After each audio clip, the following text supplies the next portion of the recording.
It is the middle of the night, deep in the Atlantic. Above, the sky is black and cold. The water passing against the hull makes a low, continuous sound, a rushing whisper that stretches out for hundreds of miles in every direction. Up on the promenade decks of the RMS Titanic, all is still. Passengers sleep in quiet cabins, insulated from the workings of the vessel. But if you were to descend past those silent corridors, climbing down steep steel ladders deep into the belly of the ship, the stillness would gradually fall away. You would expect the heart of a grand modern ocean liner to be a quiet room of pristine humming dials and effortless motion. Instead, it is a sprawling cavern of iron and fire, loud with the rhythmic scrape of broad steel shovels on grating. This is the stokehold. Here, the air holds steady above 100 degrees, thick with the smell of hot oil and the dry, heavy taste of coal dust. A single man stands before a heavy iron door, a towel wrapped around his neck, gripping the worn wooden handle of his shovel. The furnace waits.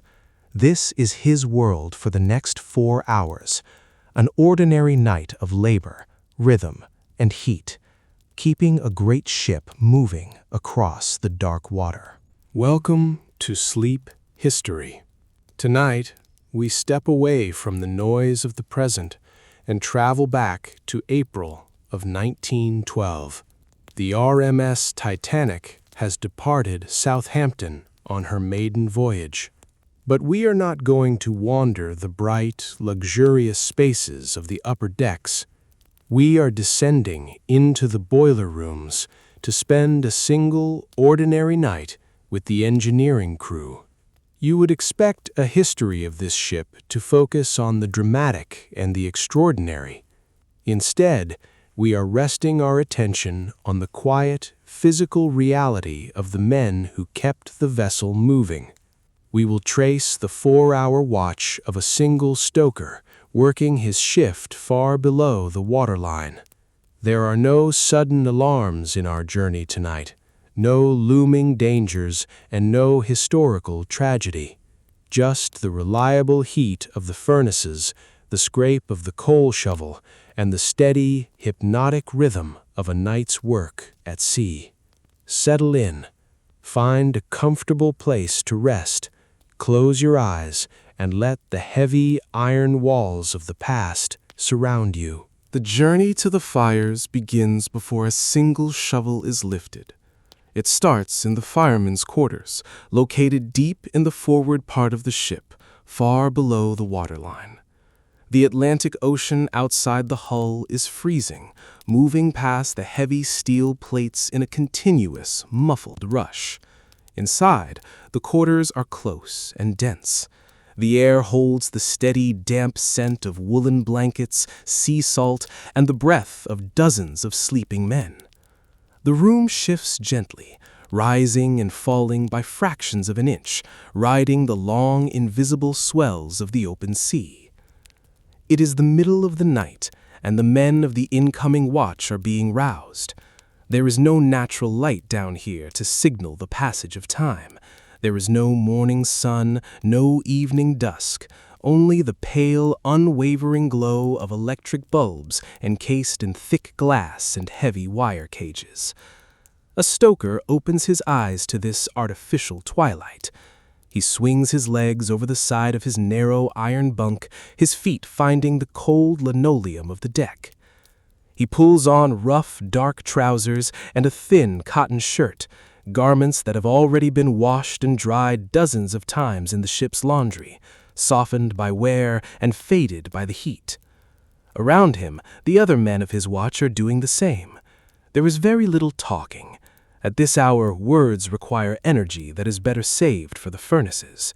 The men move with the heavy, deliberate slowness of those who have trained their bodies to wake in the dark and walk directly into exhausting physical labor.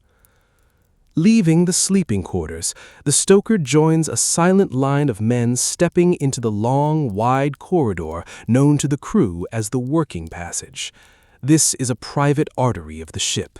It runs like a spine through the lower decks, a vast hallway built exclusively for the movement of the crew and their equipment. The floor here is bare, durable steel. The bulkheads are painted in dull, practical colors, free of the polished wood paneling and ornate mirrors found just a few decks above. The ceiling is low, lined with a dense thicket of pipes. Some are wrapped in rough canvas, others painted pristine white, carrying steam, fresh water, and electrical wiring to the vast floating city above their heads. You would expect the transition from the quiet living quarters to the immense industrial workspaces of a ship to be an abrupt crossing of a threshold. Instead, it is a gradual, sinking shift in atmosphere. With every step the stoker takes down the working passage, the ambient temperature rises by a fraction of a degree.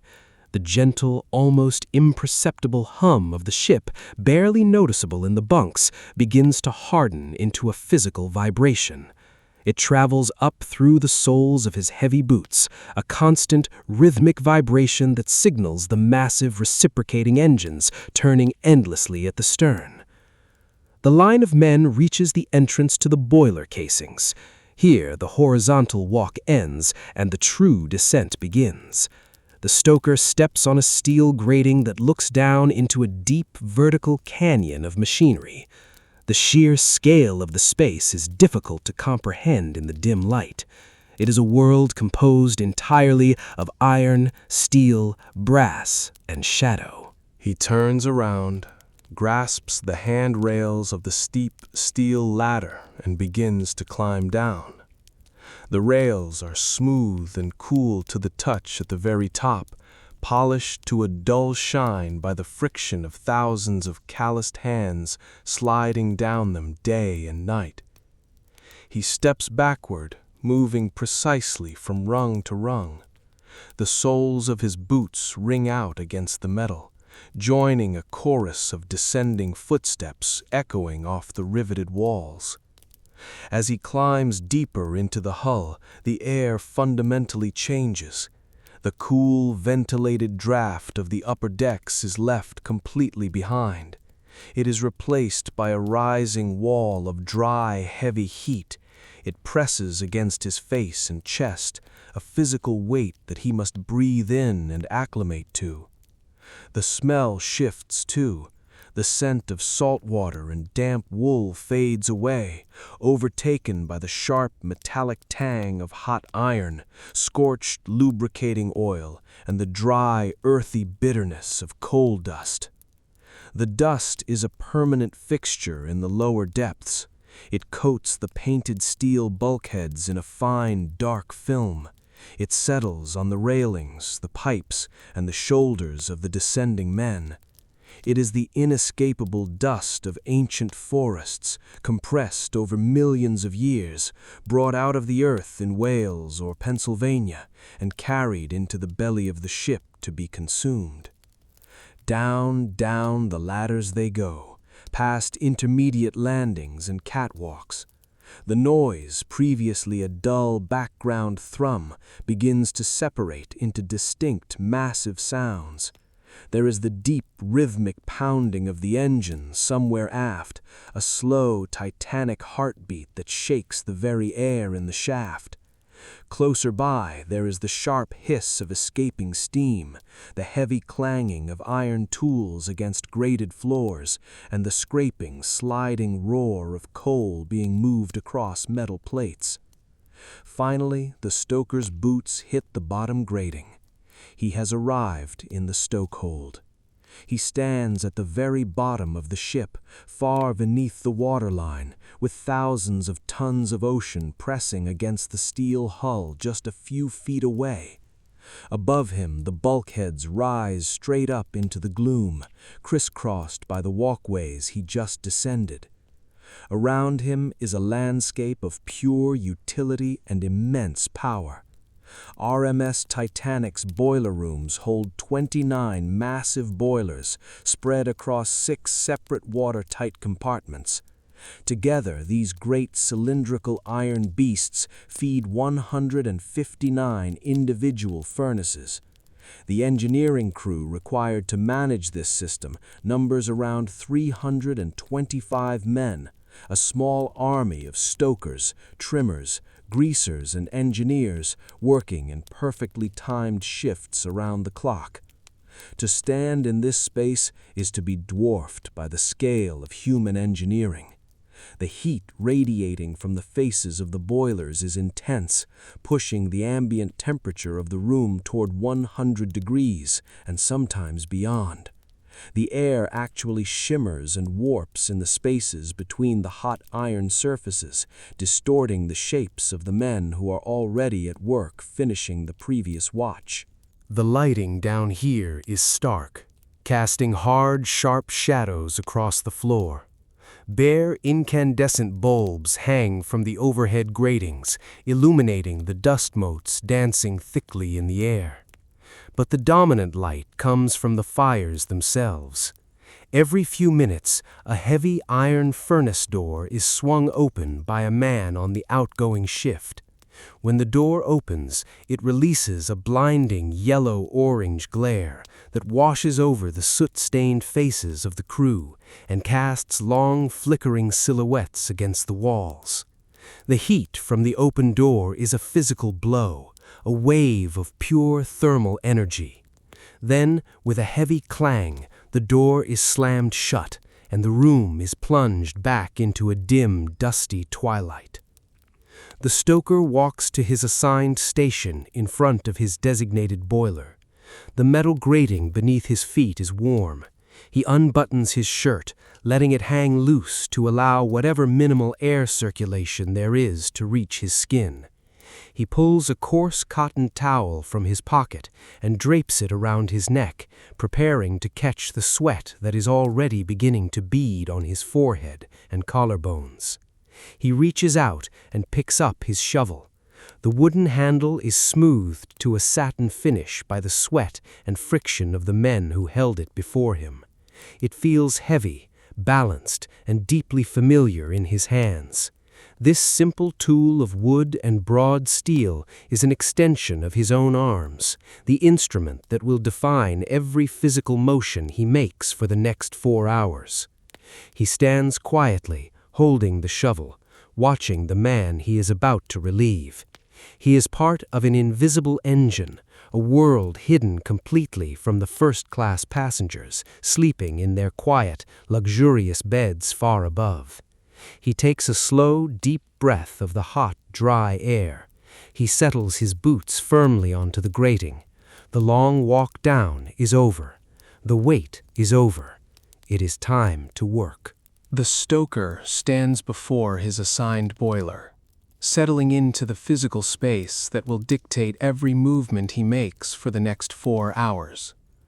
Before him rises a massive cylinder of riveted steel, one of the 29 monumental boilers that form the beating heart of the RMS Titanic.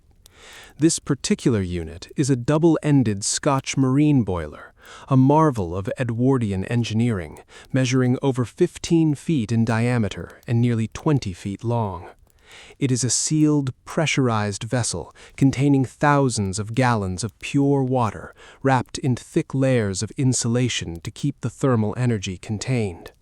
But even with this lagging, the radiant heat shedding off the iron casing is immense, pressing against the stoker's chest and face like a solid, invisible wall. Set into the lower half of the boiler's immense circular face are 3 large iron doors. These are the furnace mouths. There are 159 of these furnaces spread across the 6 boiler rooms, and each one requires constant, precise attention. The doors are thick and heavily hinged, built with a series of internal baffle plates designed to prevent the intense heat of the fire from warping the outer steel. They are fastened shut with heavy iron latches that drop into place with a definitive, ringing finality. Below each door is a smaller opening, the ash pit. where the burnt remnants of the coal fall through the internal iron grates. You would expect the fire inside a ship's boiler to be a wild, untamed element, burning chaotically wherever it finds fuel. Instead, it is a captive, highly structured machine, strictly managed by the men who feed it. The fire must be curated, shaped, and maintained with an exacting geometry. It cannot be allowed to burn too high, or it will choke the airflow. It cannot be allowed to burn too low, or cold air will rush over the internal heating tubes, violently chilling the steel and dropping the steam pressure. The stoker's shift begins not with adding new coal, but with understanding what the previous watch has left him. He approaches the center furnace door. He reaches out with a thick, calloused hand, gripping the iron latch. Even through the hardened skin of his palm, the handle is uncomfortably hot. He lifts the heavy latch and pulls back. With a deep, grating squeal of heavy hinges, the furnace door swings open. Instantly, the dim, dusty twilight of the stokehold is obliterated by a brilliant, blinding glare.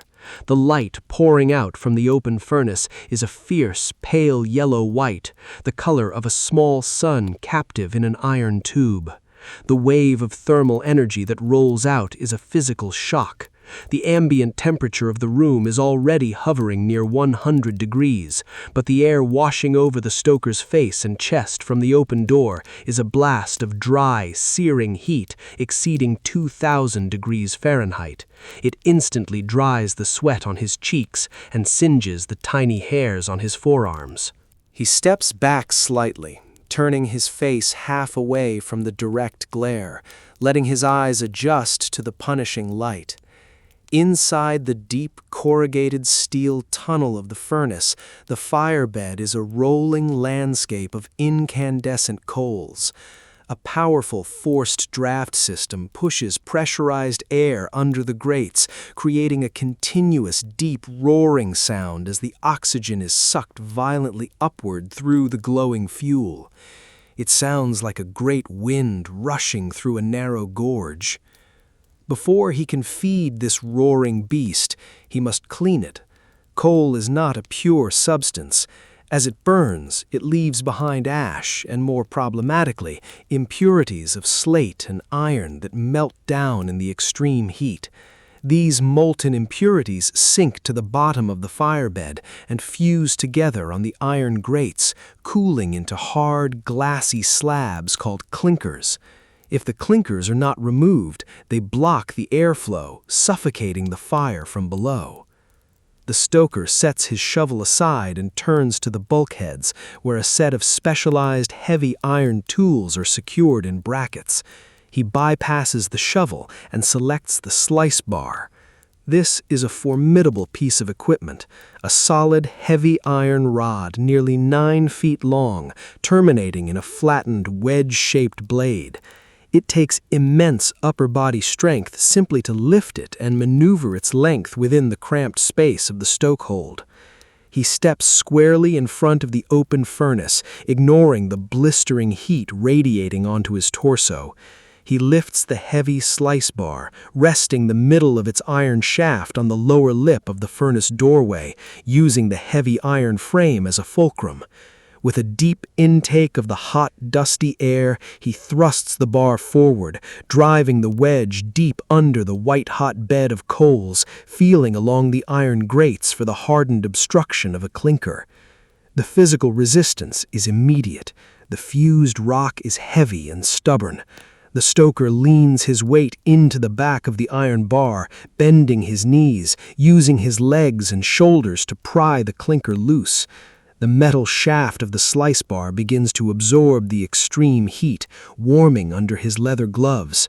He works the bar back and forth, breaking the crust of the fire, lifting the glowing coals to allow oxygen to rush in beneath them.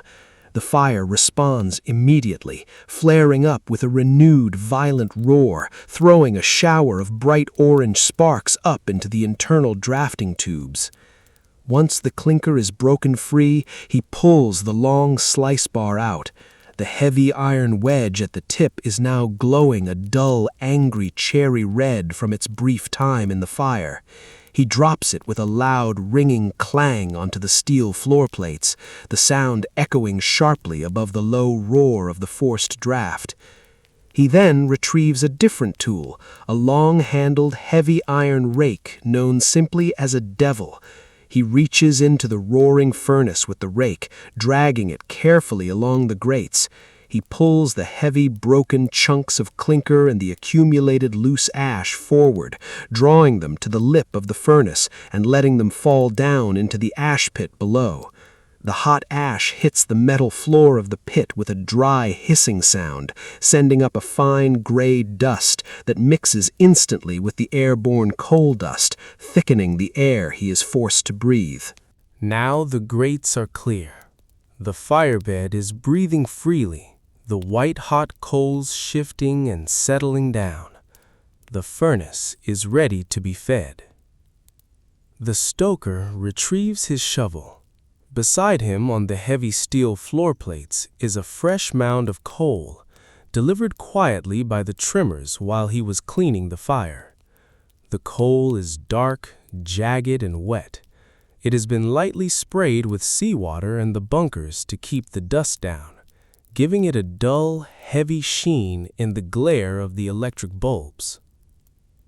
He plants his feet firmly on the grating, adopting a wide, stable stance that will accommodate the gentle, rolling pitch of the deck beneath him. He slides the broad steel blade of the shovel along the floor plates, scooping up a heavy, precise weight of black coal. In a single, fluid, well-practiced motion, he swings the shovel upward and steps toward the open furnace door. There is an art to firing a boiler. A novice might simply dump the coal into the front of the furnace, choking the flames and causing a massive drop in steam pressure. A master stoker, however, uses the shovel with the flicking precision of a mason wielding a trowel. As the shovel reaches the lip of the open door, he abruptly stops his forward motion and twists his wrists. The heavy chunks of coal slide off the steel blade in a wide, even arc, sailing deep into the 8-foot tunnel of the furnace. They land across the back of the white-hot firebed with a sharp, scattering crunch. Instantly, the wet coal begins to hiss. Thick black smoke erupts from the fresh fuel, curling violently upward as the volatile gases are baked out in a fraction of a second. Then, with a sudden, localized roar, the new coal catches fire. The black smoke vanishes, replaced by dancing fingers of bright yellow flame. The stoker does not pause to watch. He falls into the hypnotic rhythm of his trade. Step back, scrape the floor plates, lift the heavy black weight. Step forward, swing, twist the wrists, scatter the coal evenly over the left side of the grate. Step back, scrape, lift. Step forward, swing, twist, scatter the coal over the right side. Scrape, lift, step, swing. The physical toll of this motion is staggering. With every swing, the heavy muscles of his back, shoulders, and thighs contract and release. The towel draped around his neck is already soaked through. Sweat runs down his forehead, stinging his eyes, carrying the black, abrasive coal dust into the creases of his skin. He blinks rapidly, refusing to break his rhythm. The heat off the open door is unrelenting, baking his arms, drying out his mouth and throat with every breath he takes. The air in the stokehold smells thickly of sulfur, hot iron, and the sharp, coppery scent of his own evaporating sweat. He continues to feed the furnace until the entire firebed is covered in a fresh, even layer of black coal, already beginning to crackle and glow at the edges. He knows exactly how much fuel the space can hold. He knows it by the weight in his hands, and the sound of the draft moving through the chamber above the fire. When the bed is precisely level, he steps back one final time. He grabs the hot iron handle of the furnace door and slams it shut. The heavy latch drops with a massive ringing thud that reverberates through the thick steel plates of the boiler face. Immediately, the searing, blinding light is cut off. The harsh physical wave of 2,000-degree heat is blocked, leaving only the oppressive 100-degree ambient warmth of the stokehold. The roar of the forced draft is muffled once again behind inches of iron. The stokehold plunges back into its dim, dusty twilight. The stoker leans his heavy wooden shovel against the handrail. He reaches up with a blackened hand and uses the damp towel to wipe the stinging mixture of sweat and dust from his eyes. His chest heaves, pulling in deep, slow drafts of the thick, heavy air. He has a few moments to rest, to let his muscles recover, to let his body temperature stabilize. But the relief is brief. Behind the heavy iron casing, the fresh coal is already burning down, turning to gas and ash, boiling the thousands of gallons of water above it into the high-pressure steam that drives the immense reciprocating engines far down the keel. He looks up at the towering face of the boiler. There are 2 more doors on this single boiler alone, and across the vast, echoing cavern of the boiler rooms, dozens of other men are performing the exact same ritual, opening doors, slicing clinkers, and swinging shovels in a continuous rolling choreography of fire and steel. The watch has only just begun. The iron mouth will soon need to be fed again. The ship is quiet now.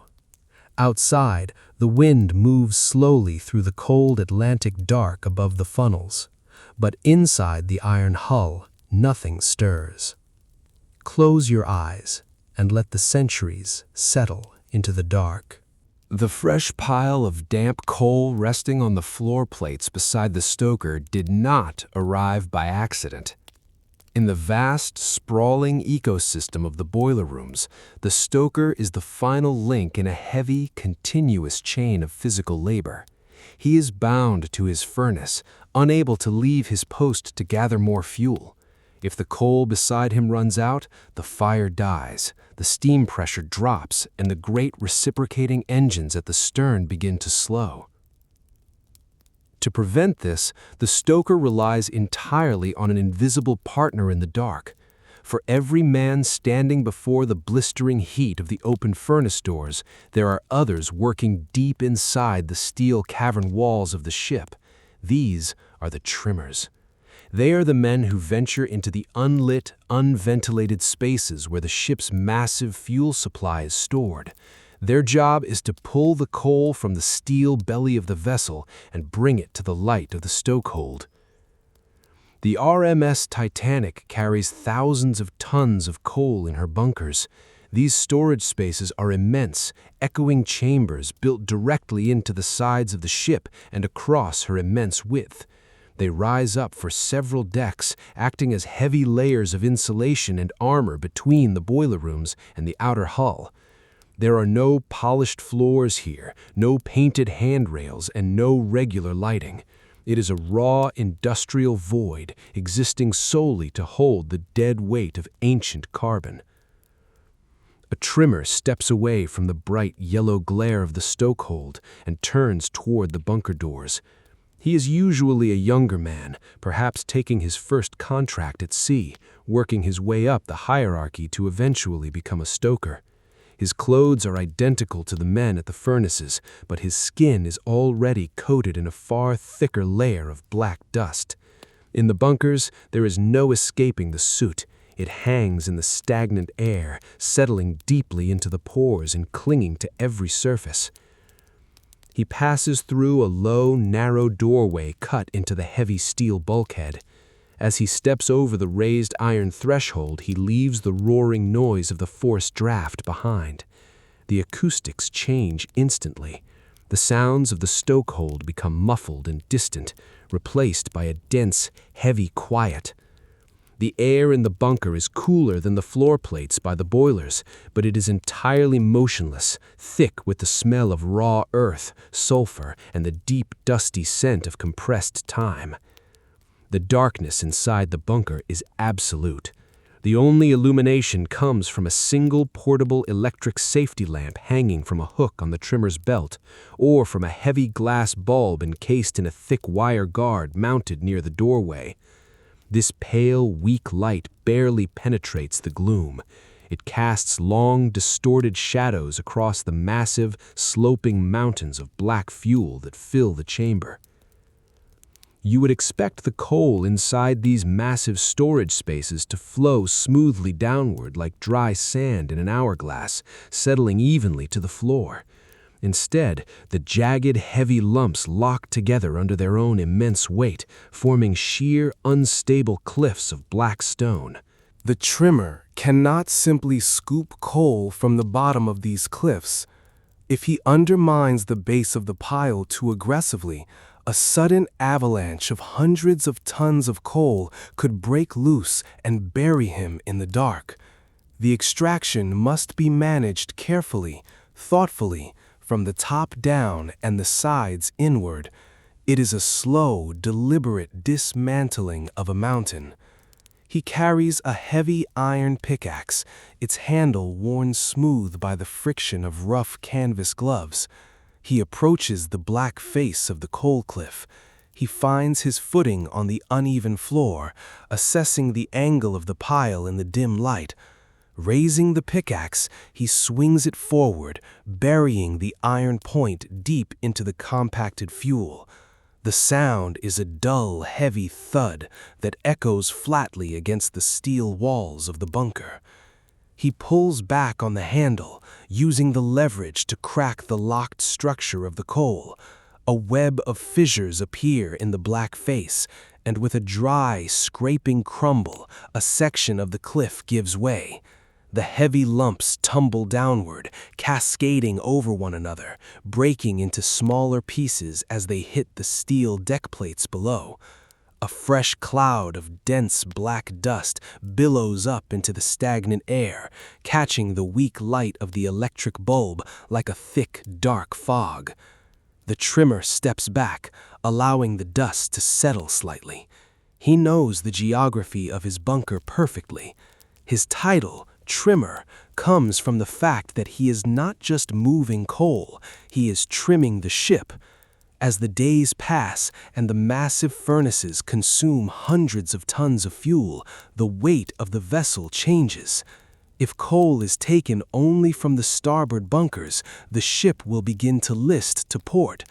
The trimmers must work in concert, balancing the removal of coal from side to side, forward to aft, keeping the great liner perfectly level in the water.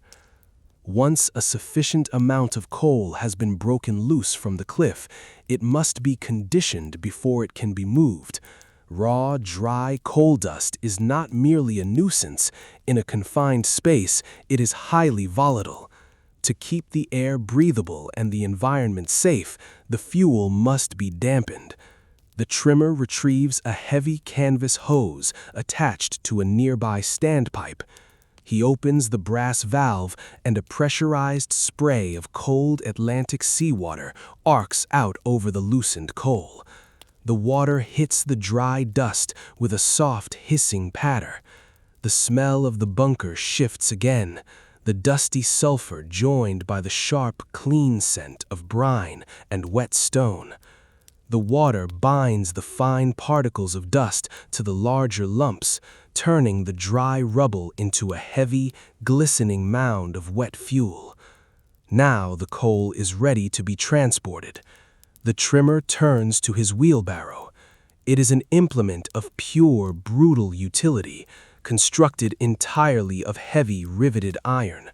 There are no rubber tires to soften the ride, no ergonomic grips to ease the strain on the hands. It is built to survive the punishing environment of the lower decks, consisting of a deep iron basin, thick tubular handles, and a single solid iron wheel mounted on a thick steel axle. Empty, it is a heavy object. Fully loaded, it requires immense strength simply to balance. The trimmer takes up his shovel, a tool slightly smaller than the broad blade used by the stoker, designed for moving mass rather than precise throwing. He drives the steel blade into the wet pile of coal, the metal scraping harshly against the floor plates. He lifts the heavy, dark mass and drops it into the iron basin of the wheelbarrow with a hollow, ringing crash. He repeats this motion with steady, unbroken rhythm. Scoop, lift, drop. The iron barrow slowly fills, the wet coal settling heavily into the basin. He does not overfill it. He knows exactly the maximum weight he can safely maneuver through the narrow confines of the ship. When the load sits level with the iron rim, he stops. He steps behind the handles of the barrow. He bends his knees slightly, wrapping his hands tightly around the thick iron grips. With a deep breath, he straightens his legs, lifting the rear supports of the barrow off the floor. The weight of the wet coal transfers instantly into his shoulders and lower back. The iron handles press hard into his palms. The journey out of the bunker begins. The trimmer pushes forward, leaning his weight into the load to overcome the initial inertia. The solid iron wheel begins to turn. As it rolls across the uneven steel floor plates, it produces a deep, grinding squeal, a sound that vibrates up through the handles and into the trimmer's forearms. The path from the bunker to the stokehold is not a wide, open corridor. It is a narrow, twisting maze of heavy iron gangways and tight clearances. The massive structural ribs of the ship protrude inward, forcing the trimmer to navigate a precise route. The floor is composed of steel gratings designed to let spilled water drain into the bilges below, but they create a constant rattling vibration as the solid iron wheel rolls over the heavy mesh. He pushes the heavy barrow through the gloom, a solitary figure moving entirely by muscle and balance. He must account for the gentle rolling pitch of the ship beneath him. When the bow rises on a long ocean swell, the barrow suddenly feels twice as heavy, fighting to roll backward. When the bow dips, the heavy cart wants to run away from him, pulling his arms forward. He adjusts his grip and his stance constantly, a master of momentum, keeping the heavy iron basin perfectly level as he walks. He approaches the narrow doorway leading back out to the boiler rooms. The transition is sudden and jarring. The heavy quiet and cool dampness of the bunker are instantly stripped away. The roaring noise of the forced drafts washes over him in a deafening wave. The punishing 100-degree heat of the stokehold hits his face like a physical blow. The dim twilight of the storage spaces is replaced by the harsh yellow glare of the electric bulbs and the brilliant flashes of open furnace doors. He navigates the wheelbarrow out onto the floor plates of the stokehold. He moves carefully behind the line of working stokers, waiting for a moment when the long handles of their shovels are clear. He spots the man he is assigned to supply. The stoker's pile of coal is running low, the wet black chunks reduced to a thin layer on the grating. The trimmer pushes his heavy cart up to the designated spot. He plants his feet wide on the warm steel floor. He grips the handles tightly, and in one smooth, powerful motion, lifts them high and tips the wheelbarrow forward. The load of wet coal slides out of the iron basin. It hits the heavy steel floor plates with a massive, deafening crash, a sound that manages to pierce right through the low roar of the fires. The damp chunks scatter and settle into a fresh, gleaming pile, ready for the stoker's broad shovel. The heavy iron wheelbarrow slams back down onto its rear supports, suddenly light and empty. The trimmer does not speak to the stoker. The noise of the room makes conversation impossible, and none is needed. They are two halves of a single continuous machine, bound by the rhythm of the work. The stoker gives a brief, almost imperceptible nod of acknowledgement, never breaking his gaze from the heavy iron door of his furnace. The trimmer turns his empty wheelbarrow around. He grips the iron handles once more, the sweat on his palms mixing with the black dust. He guides the cart back toward the narrow doorway, leaving the blistering light and deafening noise behind. He steps back over the raised iron threshold, rolling the heavy wheel into the cool, silent dark of the bunker. The mountain of coal waits. There are hours left in the watch, and the fires must be fed. The stoker, standing before the open furnace door, has no view of the horizon. He does not know if the ocean above is flat and calm or capped with heavy rolling swells. He cannot see the stars, and he does not know if the night sky is clear or choked with a thick, freezing fog. His entire physical universe is bounded by the heavy steel bulkheads, the grated iron floor beneath his boots, and the blistering face of the boiler. He is buried deep within the lower third of the vessel, completely cut off from the natural world. Yet the exhausting physical labor he performs is intimately connected to the precise navigation of the ship. The boiler rooms are the heavy breathing muscles of the immense vessel, providing the raw thermal energy required to push thousands of tons of steel through the water. But the brain of the ship resides far above, in the cold, open air of the navigating bridge. A vast, complex distance separates these two worlds. There are multiple decks of passenger cabins, dining saloons, grand wooden staircases, and wide promenade spaces layered between the quiet officers on the bridge and the soot-stained men in the stokehold. The officers wear heavy wool coats against the freezing Atlantic wind, standing in total darkness to preserve their night vision. The stokers wear thin, sweat-soaked cotton, working in the harsh, blinding glare of artificial light and open fires. To cross this immense social and physical divide, the ship relies on a dedicated network of communication. It is a system built not on conversation, but on rigid, mechanical certainty. The primary instrument of this communication is the engine order telegraph. Down here in the boiler rooms, a specific version known as the stokehold telegraph stands bolted securely to a heavy steel stanchion on the engineer's platform. This platform is a grated metal walkway elevated slightly above the main floor plates where the stokers and trimmers work, giving the engineer on watch a clear, unobstructed view of the men and the boiler faces. The telegraph itself is a striking piece of machinery, a sudden intrusion of nautical brass into a room built entirely of dull, heavy iron. Down here, the high polish of the metal is quickly muted by the inescapable film of airborne coal dust, but it remains the absolute focal point of the platform. The face of the telegraph is a large circular dial, protected by a pane of thick, heavy glass. Behind this glass is a pristine white background, starkly contrasting with the gloom of the boiler room, marked with heavy black lettering arranged in a wide semicircular arc.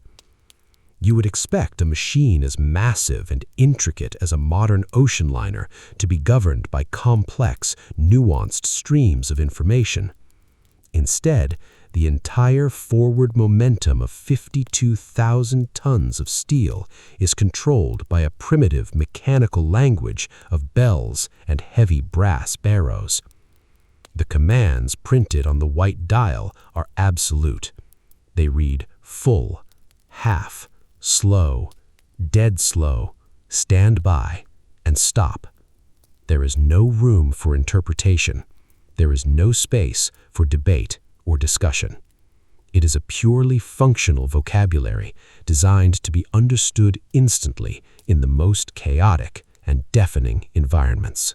The telegraph on the engineer's platform is not an independent device. It is merely the lower half of a direct physical connection to an identical instrument located hundreds of feet away on the bridge. When an officer far above wishes to change the ship's speed, he grasps the handle of his telegraph and moves it to a new position. This simple physical action pulls on a vast, intricate network of brass chains, steel wires, and heavy guide pulleys. This heavy mechanical nervous system runs horizontally beneath the polished wooden decks of the upper ship, then turns and plunges vertically down through hollow steel shafts, dropping deeper and deeper into the hull until it reaches the boiler rooms. The wires pass carefully through specialized watertight stuffing boxes built into the bulkheads, preserving the structural integrity of the compartments while allowing the mechanical signal to pass through. When a new order arrives from the bridge, it announces itself with a sound that belongs to nothing else in the room. Just before the command registers, there is a faint metallic rattling within the brass casing of the telegraph as the tension on the internal chains shifts. Then a mechanical hammer strikes a small, tuned brass gong. It does not produce a dull thud or a low rumble. It produces a sharp, bright, piercing ring. This bell is engineered specifically for its acoustic properties.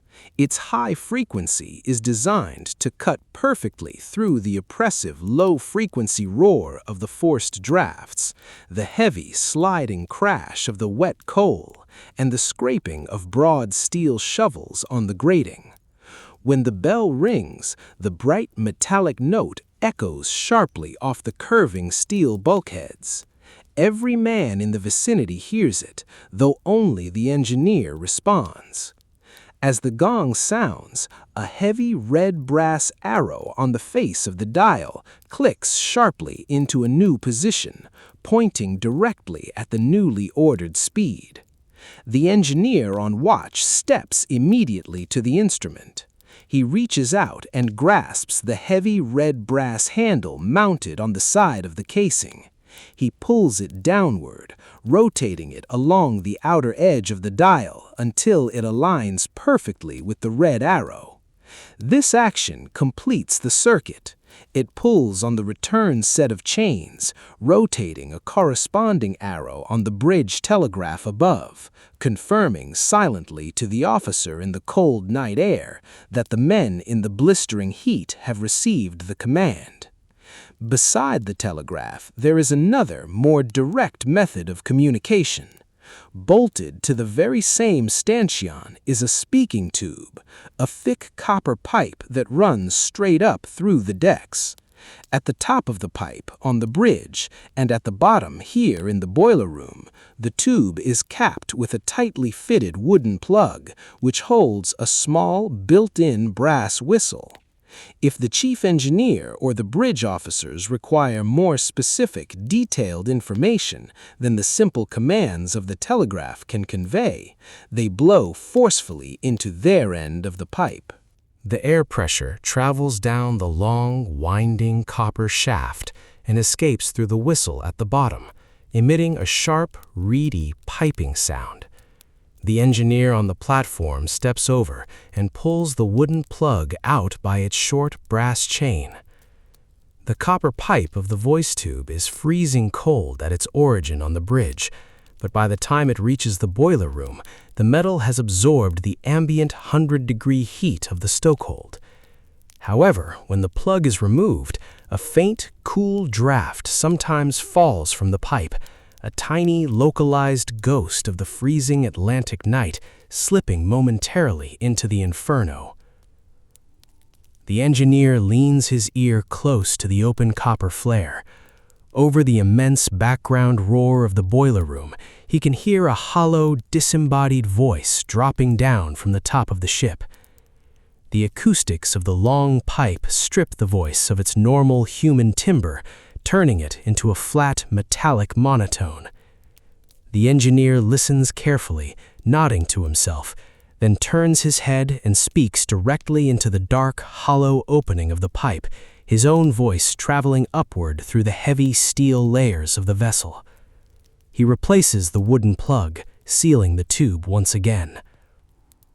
These communications, whether by the sharp ring of the telegraph bell or the hollow voice in the copper tube, strictly govern the rhythm of the stokehold. The engineer uses this information to direct the men on the floor plates. He monitors the thick glass board-on tube pressure gauges mounted on the boiler casings, ensuring the steam pressure remains at a constant, highly pressurized 215 pounds per square inch. If the telegraph were to chime and the red arrow dropped to half, the engineer would signal the leading stokers.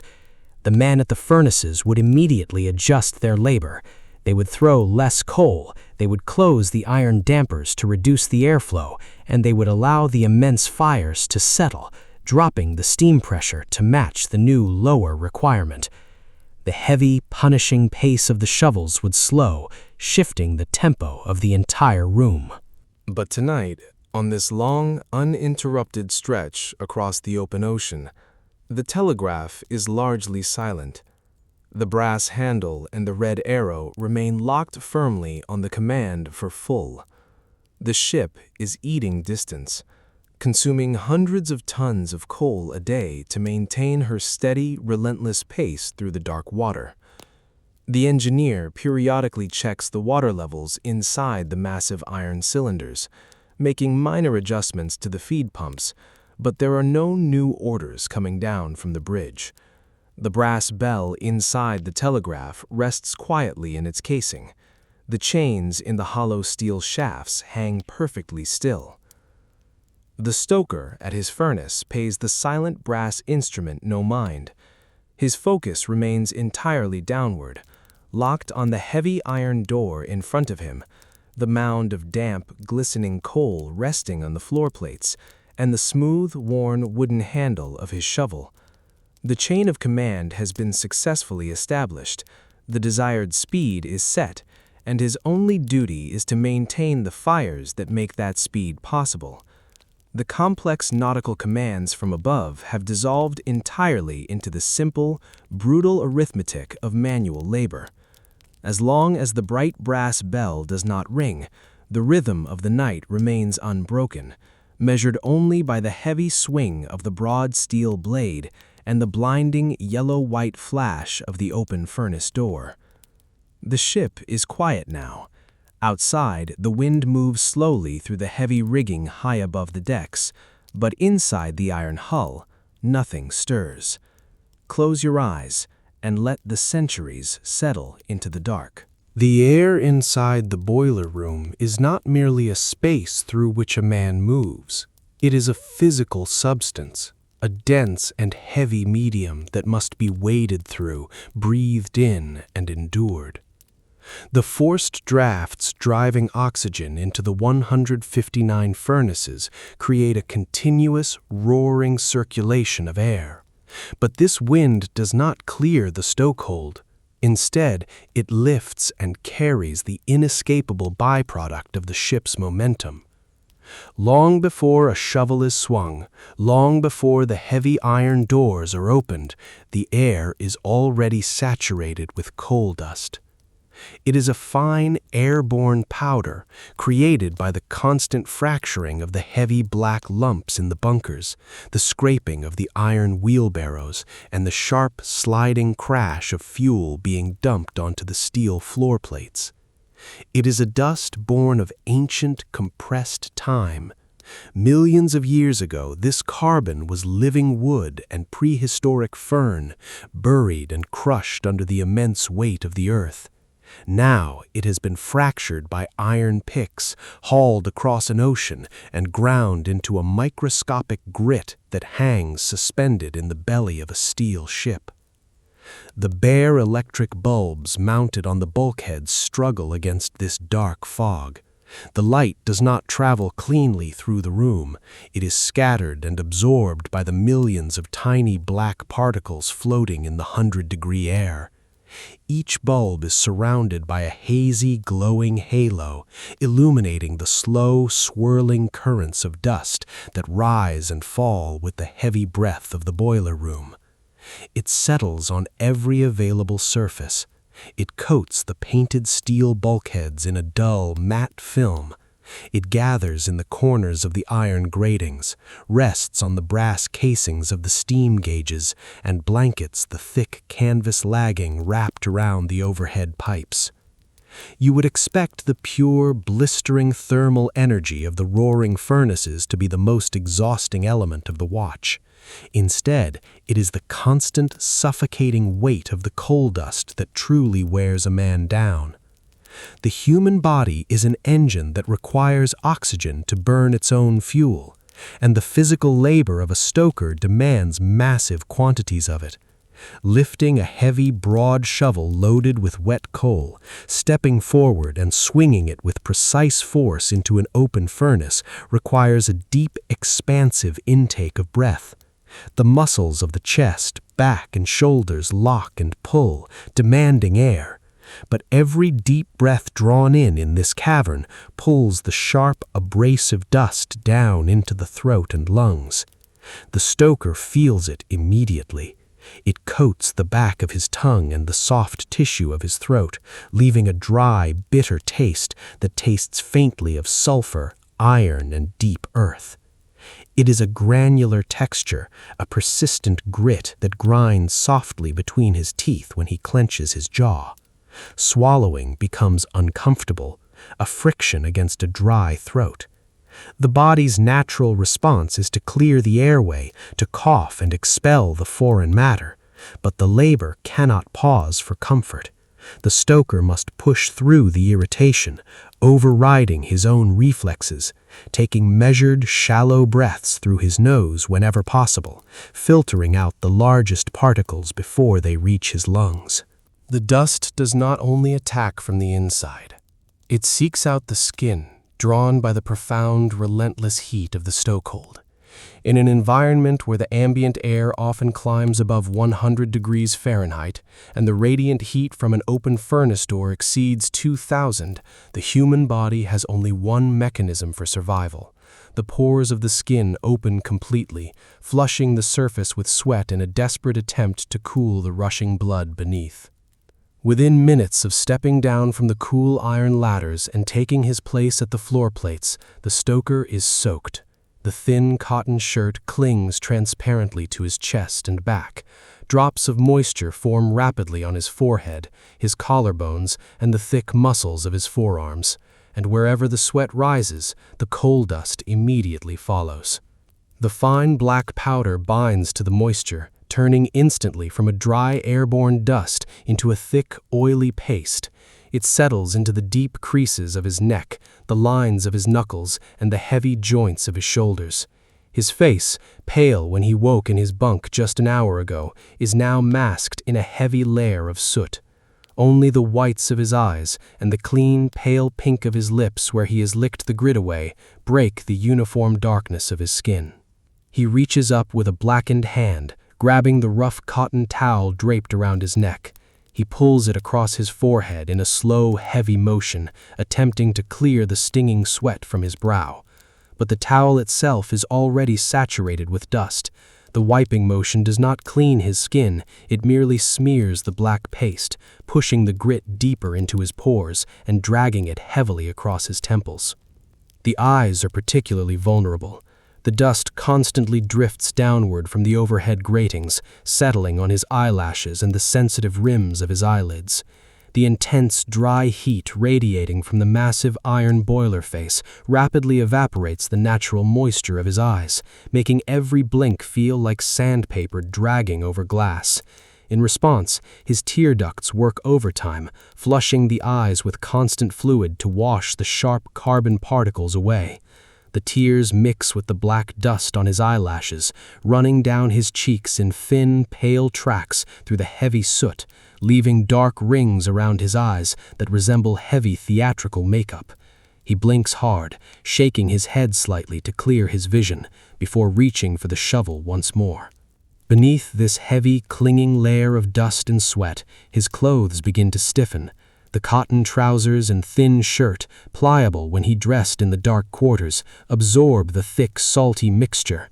As the intense heat of the open furnace momentarily dries the fabric, it hardens, turning the soft cotton into a stiff, abrasive shell that chafes against his lower back, his knees, and the insides of his arms with every swing of the shovel. He barely notices the discomfort. It is simply another dull, accepted texture in a world entirely composed of iron, heat, and friction. But the most pressing consequence of the heat and the dust is the profound loss of water. The stoker's body is evaporating moisture at a dangerous rate. To maintain the strength required to move tons of coal, this water must be constantly replaced. Yet drinking in the stokehold is not a simple matter of quenching a thirst. In the corner of the boiler room, resting on a small, elevated steel platform away from the direct heat of the furnaces, sits a large, galvanized tin bucket. It is chained to the bulkhead to prevent it from sliding when the ship rolls in a heavy sea. Attached to the handle of the bucket by a short, thin chain is a simple, beaten tin cup. This bucket does not contain pure fresh water. If a man performing exhausting physical labor in 100-degree heat were to suddenly drink a large quantity of freezing pure water, the shock to his overheated system would cause severe, agonizing stomach cramps, immediately dropping him to the iron floor plates and ending his watch. To prevent this, the engineering crew utilizes an old traditional remedy of the sea. The water in the galvanized bucket is drawn warm from the ship's freshwater condensers, and it is mixed heavily with raw, coarse oatmeal. Sometimes a measure of molasses or a pinch of salt is added to the murky fluid. This creates a thick, starchy suspension. The oatmeal softens the water, breaking its chill, and provides a slow, easily digestible source of carbohydrates to replace the massive calories being burned at the furnace mouth. The stoker waits for a brief lull in his duties.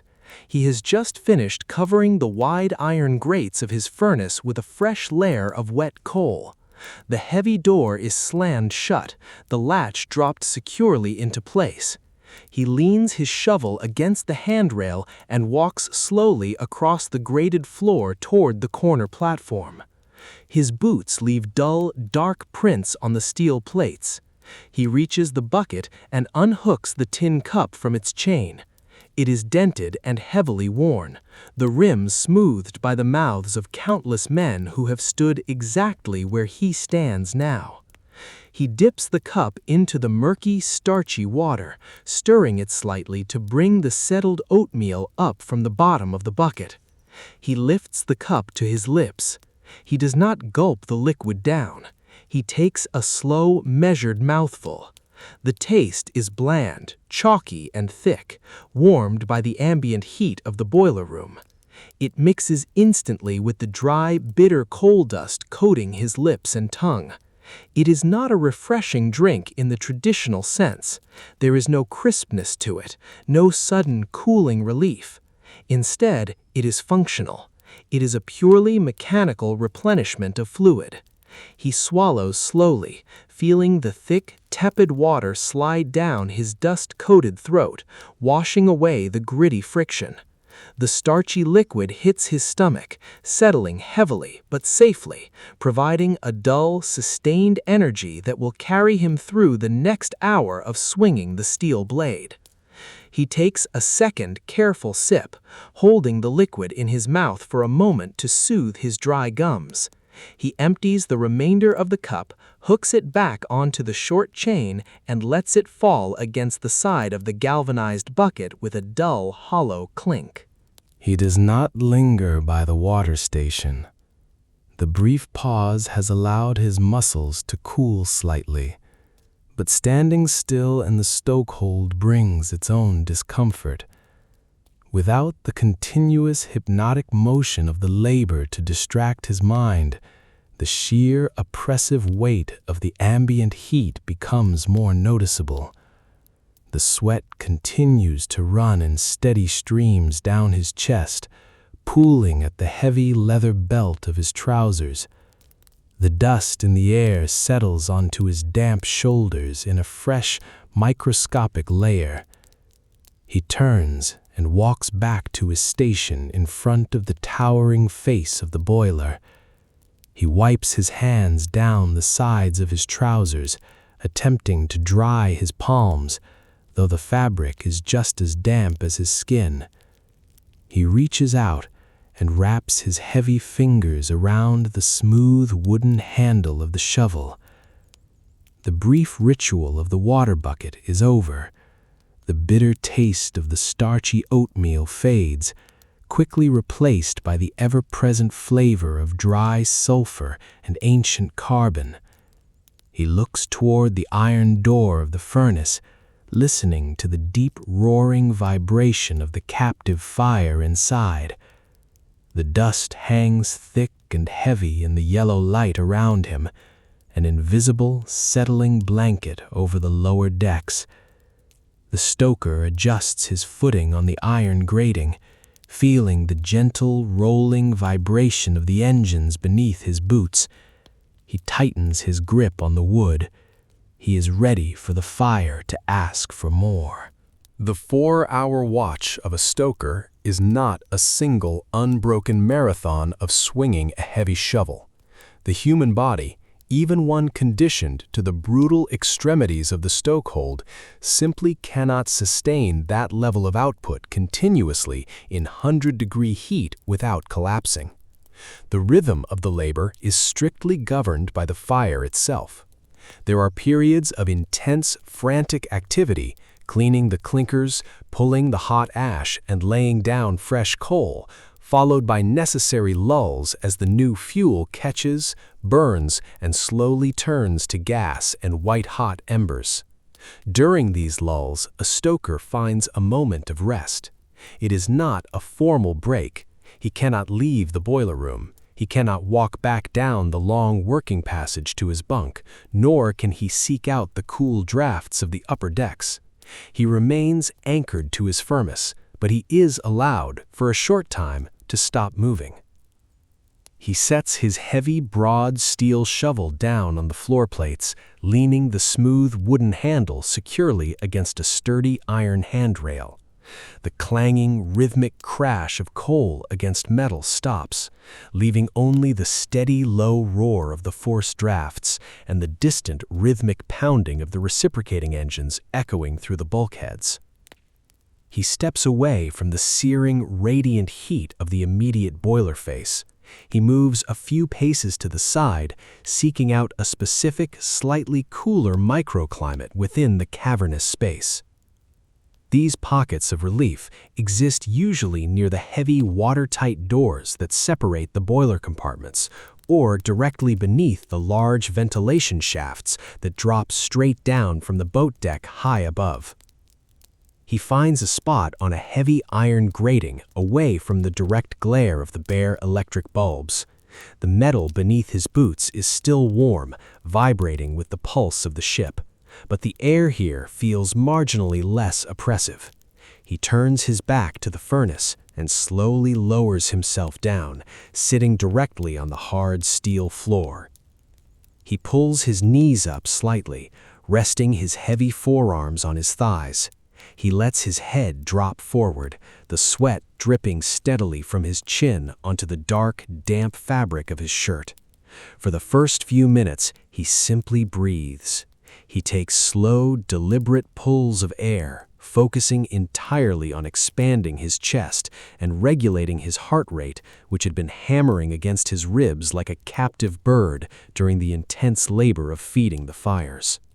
To a casual observer, he might appear entirely exhausted, completely drained of life. But this stillness is a calculated, necessary recovery. The body is rapidly repairing itself, flushing lactic acid from the strained muscles of his shoulders and back, absorbing the heavy, starchy water he drank earlier, and cooling its core temperature as best it can in the sweltering environment. He is not alone in this rest.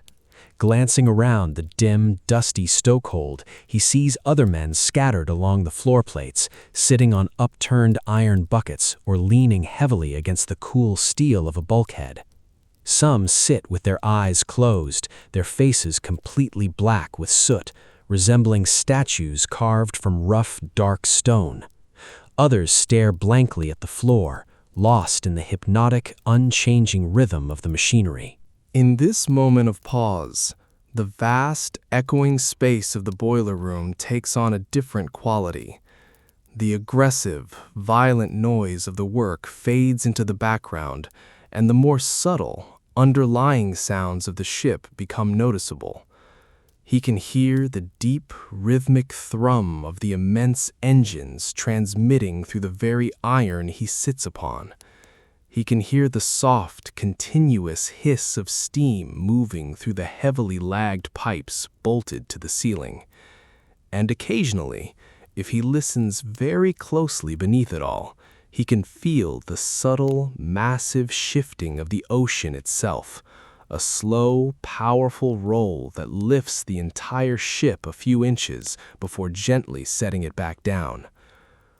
A trimmer passes by, pushing a heavy, squealing iron wheelbarrow back toward the bunkers, but neither man speaks. Conversation during these brief rests is rare and minimal. The heat and the noise make talking of physical effort, a waste of precious energy that is better saved for the next round of firing. Instead, the men exist in a shared, silent understanding of the physical toll they are enduring together. They are bound by the rhythm of the shovel, the heat of the fires, and the heavy, metallic taste of the coal dust.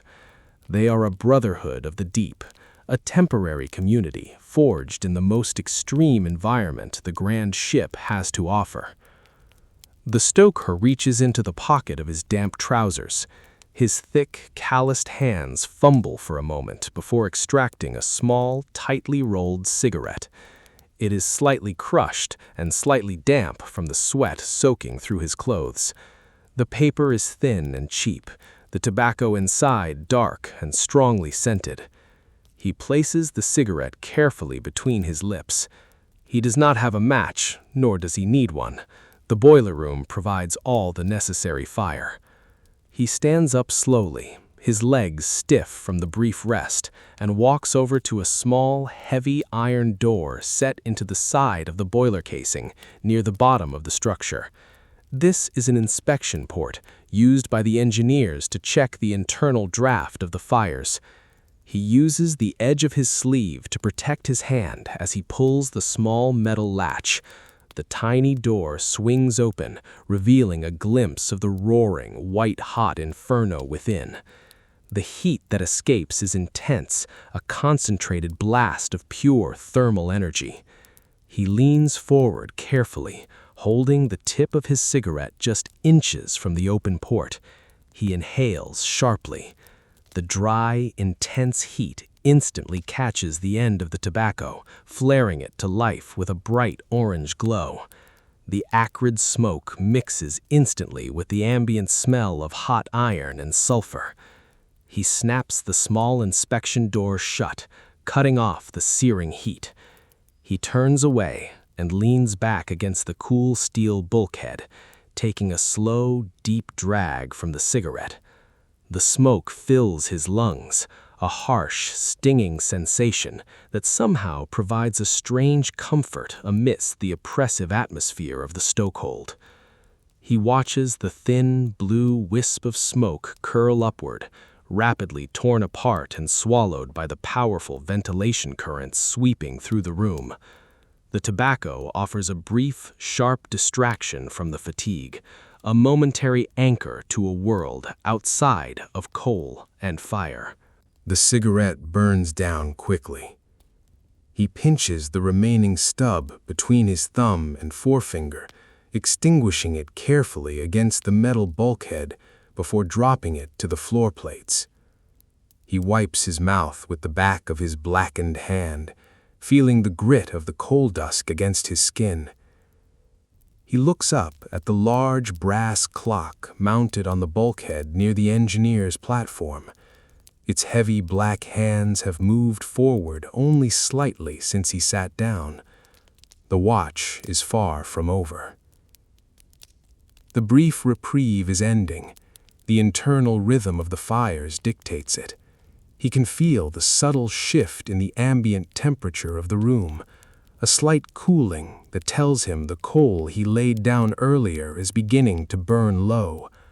The steam pressure gauges on the boiler casings confirm his instinct, the delicate black needles trembling slightly before beginning a slow, almost imperceptible dip. He steps away from the bulkhead, the stiffness in his muscles returning instantly. He walks back to his station, his boots ringing dull on the iron grating.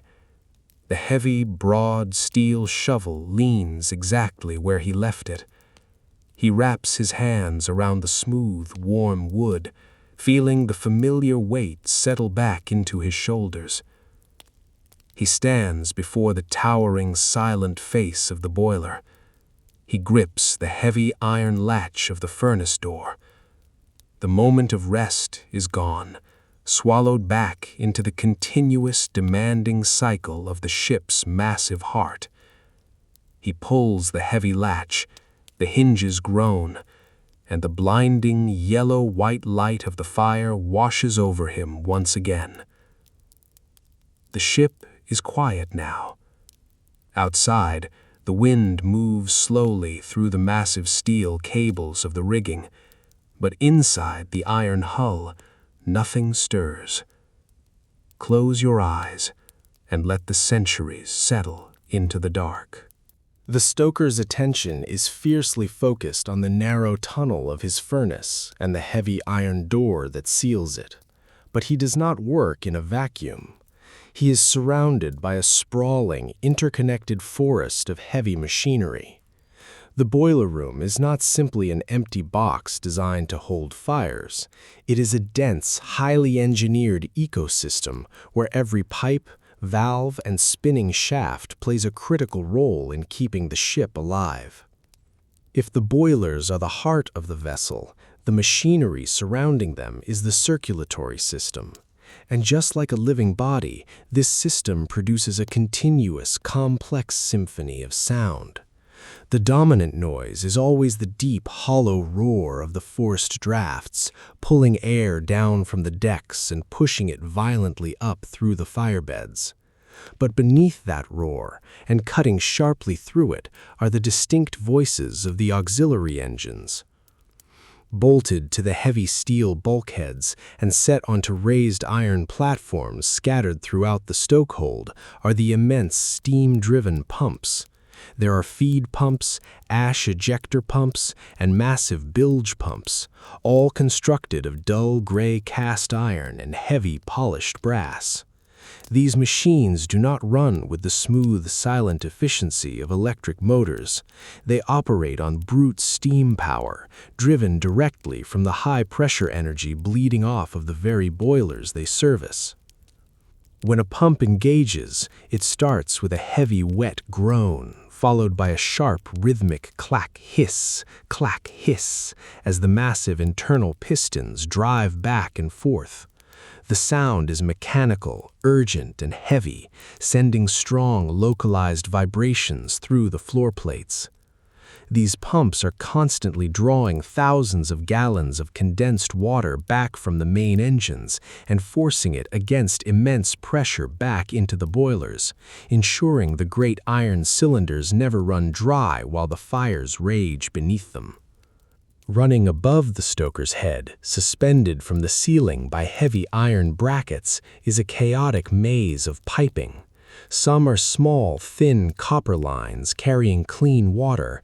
Others are massive steel arteries, 3 feet in diameter, carrying the superheated, highly pressurized steam aft toward the reciprocating engines. These larger pipes are wrapped thickly in asbestos lagging, bound tightly with coarse canvas, and painted a stark, contrasting white against the dark, soot-stained ceiling. This lagging is crucial. Without it, the radiant heat from the steam pipes alone would bake the stokehold to an uninhabitable temperature in minutes.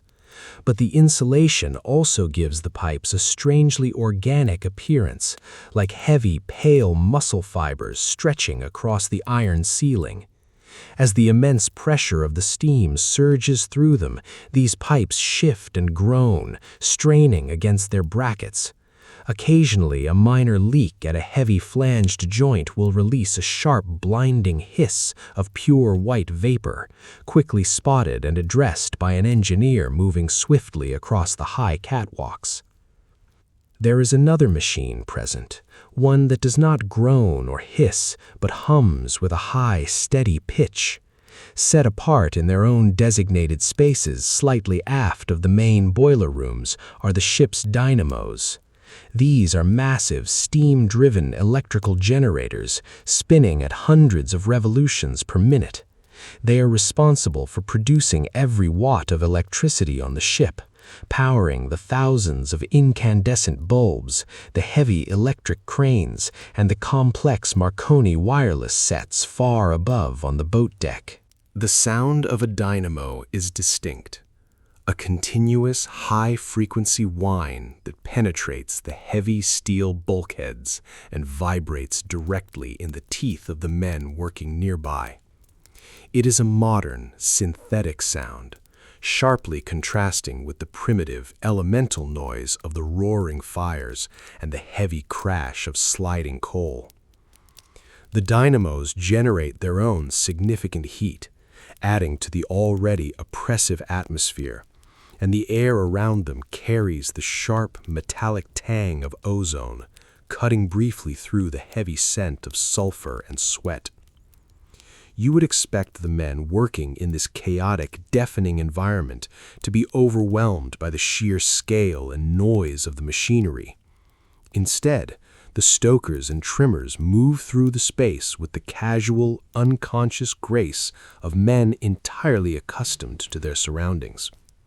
They navigate the narrow spaces between the heavy, vibrating pumps without looking down. They duck smoothly under the low-hanging, heavily lagged steam pipes without breaking their stride.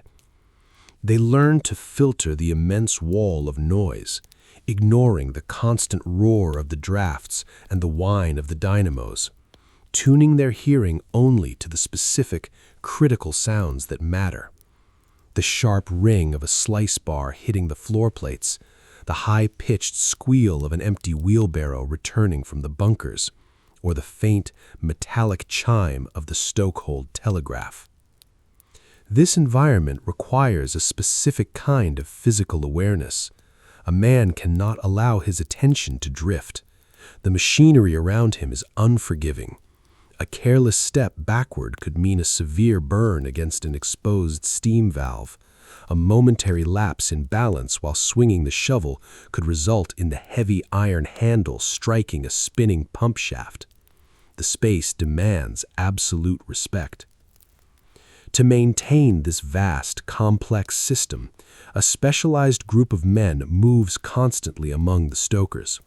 These are the greasers. They are part of the engineering crew, but their labor is different. They do not swing shovels or heave coal.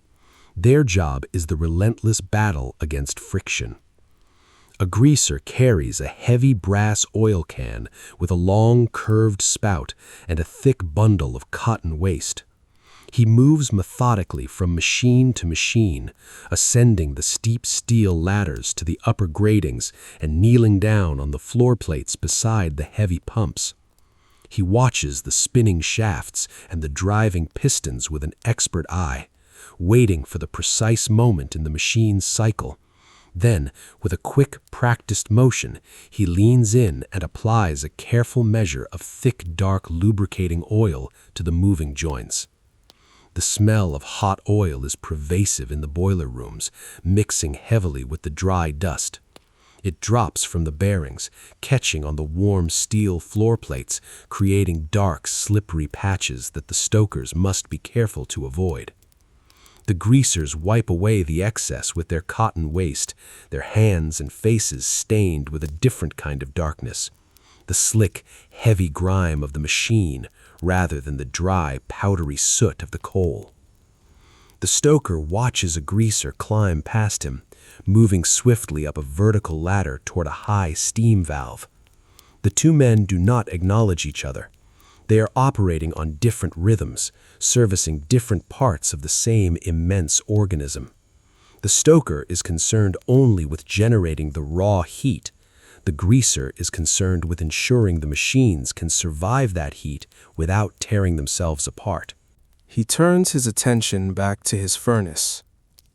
The needle on the steam gauge above his boiler is holding steady at 215 pounds. The machinery around him is humming, clacking, and roaring in perfect, chaotic harmony. The dynamos are spinning, the pumps are driving, and the high-pressure steam is rushing silently through the heavy white pipes overhead. He reaches out and grips the heavy iron latch of his furnace door. He pulls it open, bracing himself against the familiar, searing wave of heat. The intricate, deafening world of the surrounding machinery instantly fades away, replaced once again by the blinding, roaring simplicity of the fire. The stoker stands on the warm iron grating of the tank top deck, the absolute lowest navigable level of the ship. When he straightens his back and looks upward, his vision is immediately blocked by a dense canopy of lagged steam pipes, iron catwalks, and the heavy painted steel plating of the ceiling. He cannot see beyond this immediate ceiling, but he is acutely aware of the immense layered weight pressing down from above. The architecture of the ship is a rigid, vertical hierarchy, separating the vessel into distinctly different worlds that are designed never to intersect. Directly above the boiler rooms sit the immense coal bunkers and the heavy, watertight bulkheads of the orlop deck, a space dedicated entirely to cargo, mail, and the ship's massive baggage holds. Moving higher, the raw steel gives way to the linoleum corridors of G and F decks, where the third-class passengers sleep in simple, functional berths. Higher still, through E and D decks, the environment undergoes a radical transformation. The bare steel is entirely banished, covered over by ornate wooden paneling, deeply carved oak, and thick, noise-dampening plaster. Here, the floorings transition from durable tiles to the plush, heady weave of Axminster carpets. By the time the architecture reaches the sprawling first-class accommodations of C, B, and A decks, the reality of the stokehold has been completely erased. A passenger waking in the middle of the night in one of these staterooms experiences a world of absolute, silent luxury. They lie in wide, brass-trimmed beds fitted with fine linens. The air in their cabin is cool and clean, drawn directly from the open ocean through elaborate polished louvers. The lighting is provided by delicate glass fixtures, casting a warm, gentle glow across mahogany furniture and silk tapestries. The physical density of the ship acts as a massive acoustic sponge. The 10 decks of steel, wood, and heavy carpeting absorb the violent, chaotic noise of the lower ship long before it can reach the quiet corridors above. The passengers do not hear the high, piercing ring of the stokehold telegraph. They do not hear the heavy, ringing crash of the trimmer's iron wheelbarrows against the floor plates, nor the deafening, continuous roar of the forced drafts feeding the 159 furnaces. The only physical evidence of the vast industrial complex operating beneath them is a distant, rhythmic vibration in the floorboards, a slow, lulling pulse that feels more like the steady heartbeat of a living creature than the pounding of massive reciprocating engines. To maintain this illusion of effortless motion, the engineering crew must remain entirely unseen. They number around 325 men, an army of stokers, trimmers, greasers, and engineers working in perfectly synchronized watches. Yet, to the thousands of passengers above, they are ghosts. This invisibility is not an accident. It is a fundamental design principle of the vessel.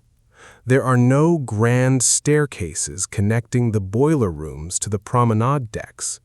There are no shared spaces. The crew moves through a hidden network of narrow, unadorned working passages and steep, vertical steel ladders. The ship is engineered to ensure that not a single trace of the stokehold's atmosphere ever breaches the passenger spaces. The massive ventilation fans on the boat deck drive pure, freezing air down into the lower depths, while the heavy, sulfurous air of the boiler rooms, thick with hot oil and coal dust, is drawn upward through immense, dedicated uptake casings. This foul air is carried straight up through the center of the ship and expelled high into the night sky from the towering funnels, far above the polished wooden decks and the spotless white clothing of the first-class guests. The separation is so absolute that even the waste produced by the fires must be disposed of in secret. As the night wears on and the stokers continuously clean their fires, heavy piles of gray ash and glassy clinkers accumulate in the pits beneath the furnaces. This waste cannot be carried up through the ship to be thrown overboard. Doing so would leave a trail of soot and dust across the pristine decks. Instead, the disposal is handled entirely below the waterline, utilizing a specialized piece of machinery known as the ash ejector. When the ash pits grow too full, a trimmer arrives with a heavy iron shovel. Shoveling ash is a distinctly different task than shoveling coal. Coal is heavy, damp, and solid. The ash is light, dry, and suffocatingly fine. As the trimmer digs his blade into the pit and pulls the gray mass forward, a thick cloud of pale dust rises into the air, coating his dark, soot-stained clothes in a ghostly, powdery film. He loads the ash into his iron wheelbarrow and pushes it carefully across the stokehold to the side of the hull. Here, bolted heavily against the ship's outer steel plating, sits the ash ejector. It is a large cast-iron hopper connected to a heavy, angled pipe that penetrates directly through the hull of the ship, terminating deep underwater. The trimmer shovels the dry ash into the wide mouth of the hopper. Once it is full, an engineer engages a massive hydraulic pump. A high-pressure jet of seawater is violently forced into the base of the hopper. The water catches the heavy ash and clinkers, creating a dark, abrasive slurry. With a deep, shuddering roar that shakes the floor plates, the pressurized water blasts the slurry up the angled pipe and forces it out through a one-way valve into the freezing ocean, 20 feet below the surface of the water. The sea instantly absorbs the waste, carrying it away in the ship's immense wake. The entire process is noisy, wet, and intensely physical, but it accomplishes its goal perfectly. The waste of the fires is expelled into the dark Atlantic without a single particle of soot ever floating up to the boat deck. The upper ship remains spotless, the illusion of clean, effortless travel preserved by the heavy cast-iron machinery hidden in the depths. Every comfort enjoyed by the passengers above is directly tethered to the exhausting labor of the men below. The steam generated by the stoker's furnace does not merely turn the massive bronze propellers at the stern. It is bled off into a sprawling network of pipes that supply the entire vessel. The raw thermal energy created by throwing wet coal into a roaring fire is transformed into the gentle, radiant heat warming the radiators in the first-class dining saloon. It powers the massive dynamos spinning in the aft compartments, which in turn send electrical current up through miles of copper wiring to illuminate the crystal chandeliers and the small, delicate reading lamps beside the passenger beds. It drives the fresh water condensers, providing clean, warm water for the porcelain baths. The men working in the blistering heat of the stokehold are the unseen foundation of a floating palace. Their blackened, calloused hands are directly responsible for the pristine, white environment suspended above their heads. You would expect the men enduring this punishing labor to harbor a deep, burning resentment toward the passengers sleeping in such soft, oblivious comfort just a few hundred feet away. Instead, the relationship is one of complete practical indifference. To the stoker on the floor plates, the passengers are an abstract concept, completely irrelevant to his immediate survival. He does not see them, he does not speak to them, and he does not concern himself with their luxury. His reality is bounded entirely by the heavy steel bulkheads of his compartment, the precise timing of his watch, and the relentless hunger of his furnace. The intense, punishing heat does not distinguish between a wealthy industrialist and a young, inexperienced coal trimmer. The bitter dust settles equally on everyone who descends the long steel ladders into the lower decks. The true division down here is not between classes of wealth, but between the men who can endure the unyielding rhythm of the work and those who cannot. The labor is a brutal, unforgiving filter. It quickly separates the strong from the weak, the skilled from the clumsy. A stoker earns his place on the floor plates through raw physical capability and an intuitive, wordless understanding of the fires. He learns to read the exact color of the flame, knowing instinctively when the bed needs slicing with the heavy iron bar and when it simply needs to be left alone to burn.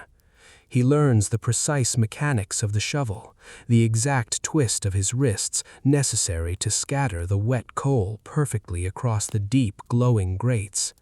He takes a fierce, quiet pride in this skill. He knows that he is a vital, irreplaceable component of the ship's momentum. He knows that without his exhausted muscles, his sweat, and his absolute dedication to the furnace mouth, the grand vessel above him would slowly lose its pressure, its lights would dim, and it would eventually simply drift, dead in the water, an immense, silent monument, utterly devoid of power. But this pride is entirely internal. It is rarely spoken of, and it is never celebrated. There are no accolades for the men in the stokehold. There are no passengers coming down to thank them for the warmth of their cabins. The only reward is the eventual chime of the telegraph bell signaling the end of the shift, and the slow, heavy climb back up the iron ladders toward a brief stretch of sleep in a narrow bunk. The stoker pauses his work for a moment, resting his heavy, broad shovel against the handrail. He reaches up and wipes his brow with the damp, blackened towel draped around his neck. He looks up again toward the high, shadowed ceiling of the boiler room, watching the pale steam pipes vibrate gently in their iron brackets. He does not dwell on the thought of the sleeping hundreds above. The concept is distant, a world entirely foreign to the heavy, iron reality of his own. He lowers his gaze back to the massive, riveted face of the boiler. The firebed inside is beginning to burn down, the bright yellow flames dropping closer to the grates, demanding his attention. He reaches out and grips the smooth wooden handle of his shovel, the wood warm and deeply familiar against his heavy palms. He steps squarely back onto the hot iron grating, bracing his legs against the subtle rolling pitch of the ship. He lifts the heavy steel blade and slides it across the floor plates, digging deeply into the fresh pile of wet coal. He swings, stepping forward toward the blistering heat, maintaining the invisible, unchanging rhythm that keeps the grand, silent ship moving through the dark. The ship is quiet now. Outside, the wind moves slowly against the heavy glass of the darkened portholes, but inside the iron hull, nothing stirs. Close your eyes and let the centuries settle into the dark. The stoker does not need a clock to tell him when his 4 hours are nearing an end. In the oppressive, artificially lit depths of the stokehold, mechanical timepieces are entirely useless. A man cannot carry a brass or silver pocket watch down into this environment. The metal case would quickly absorb the ambient 100-degree heat, blistering the skin of his leg through his thin cotton trousers. Even if he could carry one, the inescapable, abrasive coal dust would instantly work its way into the delicate gears and mainsprings, grinding the delicate mechanism to a permanent halt within a single shift. Instead, the passage of time in the boiler room is measured entirely through physical attrition. Time is not a series of ticking seconds. It is a volume of consumed coal, a measurement of muscular fatigue, and a specific rising threshold of pain. The stoker feels the end of the watch in the deep, settled ache across the broad muscles of his lower back. He feels it in the stiffness of his knuckles, locked into a permanent cramped curve from gripping the thick wooden handle of the shovel. He feels it in the pile of damp fuel on the heavy floor plates beside him, which has dwindled from a massive waist-high mound to a scattered, thin layer of black rubble. As the 4th hour draws to its close, a subtle, almost imperceptible shift occurs in the collective rhythm of the room. The frantic, driving energy that characterized the beginning of the watch begins to settle into a more measured, deliberate, and conservative pace. The trimmers working in the dark bunkers stop bringing fresh iron wheelbarrows out to the floor plates. They deliver only exactly what is necessary to finish the current firing cycle, allowing the heavy iron wheels to rest, leaving the working space clear for the transition. The most crucial task during this final segment of the watch is the preparation of the fire beds. A stoker cannot simply walk away from a furnace when his time is up, leaving the flames to burn chaotically or choke on their own ash. The incoming watch must inherit a fire that is stable, clean, and perfectly primed to maintain the massive steam pressure required by the reciprocating engines far down the keel. The stoker steps up to his center furnace door. He reaches out with a soot-stained, heavily calloused hand and pulls the heavy iron latch. The blinding yellow-white glare spills out over the floor plates one last time, casting long, sharp shadows against the painted bulkheads. The intense 2,000-degree heat rolls over his chest, but he does not flinch or turn away. He reaches for the long, heavy slice bar, lifting the 9-foot iron rod and resting it on the lip of the furnace doorway. He drives the flat wedge deep under the glowing coals, feeling carefully along the heavy iron grates for any final hidden clinkers that might have fused during the last hour of intense firing. He works the heavy bar back and forth, breaking the crust of the firebed, lifting the incandescent fuel to allow a fresh, violent rush of oxygen to surge up from the forced drafts below. He pulls the heavy rake across the grates, dragging the loose gray ash forward and letting it drop cleanly into the ash pit. Finally, he takes up his shovel.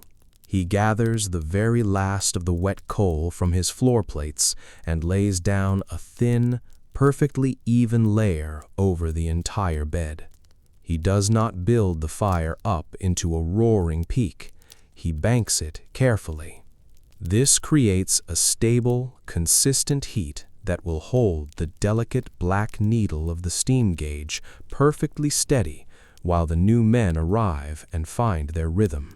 He slams the heavy iron door shut, the latch dropping into place with a definitive, ringing crash.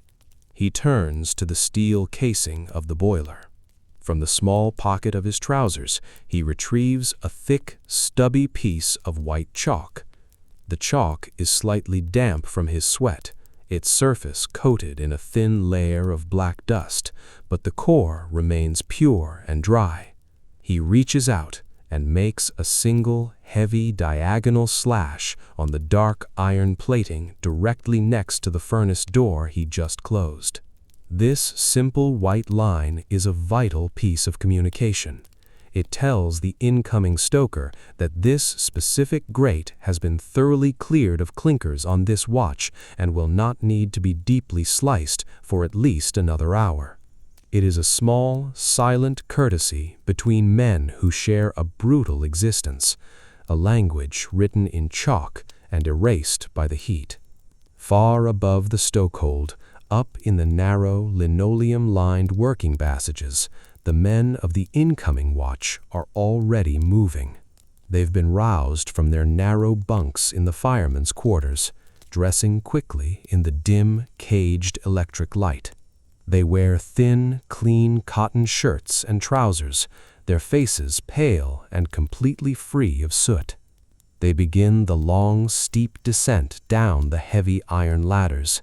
The acoustics of the boiler casings capture the sound of their approach long before they are seen. The ringing of dozens of heavy boots striking the metal rungs cascades downward, a steady, rhythmic drumming that echoes clearly over the continuous low roar of the forced drafts.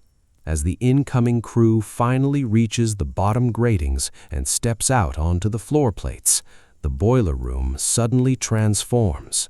The vast, echoing cavern, usually populated by a sparse scattering of solitary figures, feels intensely crowded.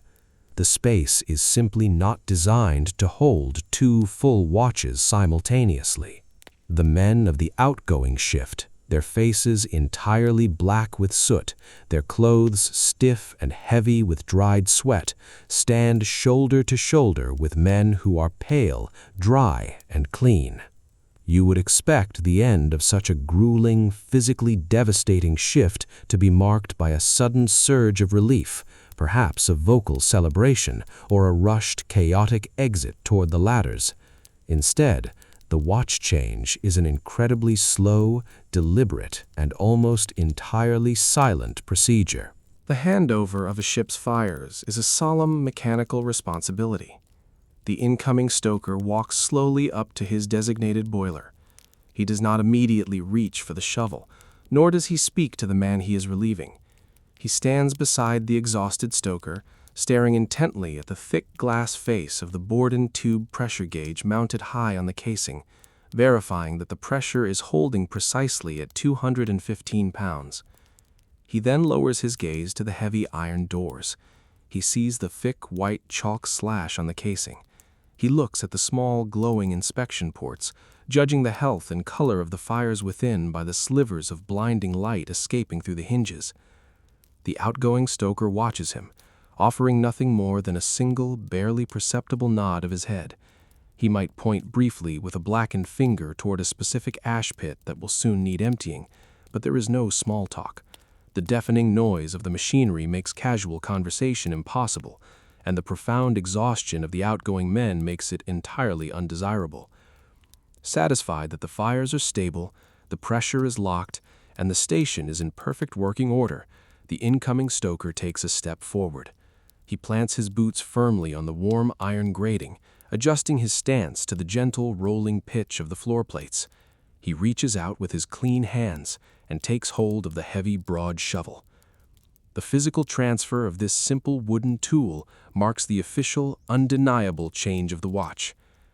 The outgoing stoker immediately steps back, relinquishing his space in front of the blistering, radiant heat of the boiler face. He lets go of the shovel, leaving the wood warm and damp for the next man.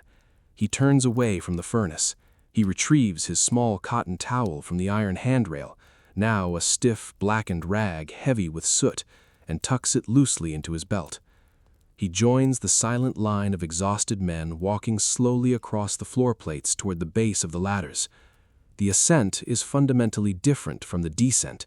The legs, drained of their explosive power and raw glycogen by 4 hours of continuous lifting and swinging, burn fiercely with the simple effort of raising his body weight.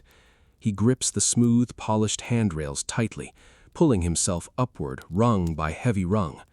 With every vertical level he passes, the environment softens. The intense 100-degree heat gradually thins out, replaced by the cooler ambient temperature of the lower hull. The heavy, suffocating blanket of coal dust gives way to the cleaner, mechanical scent of the surrounding storage spaces. He finally steps off the top ladder and back into the wide, flat working passage. The gentle hum of the ship feels remarkably quiet after the deafening roar of the stokehold. Before returning to his bunk, he follows the line of blackened men into the fireman's washroom. This space is built of bare steel and heavy utilitarian plumbing. Long, deep cast-iron troughs line the bulkheads, fitted with heavy brass spigots.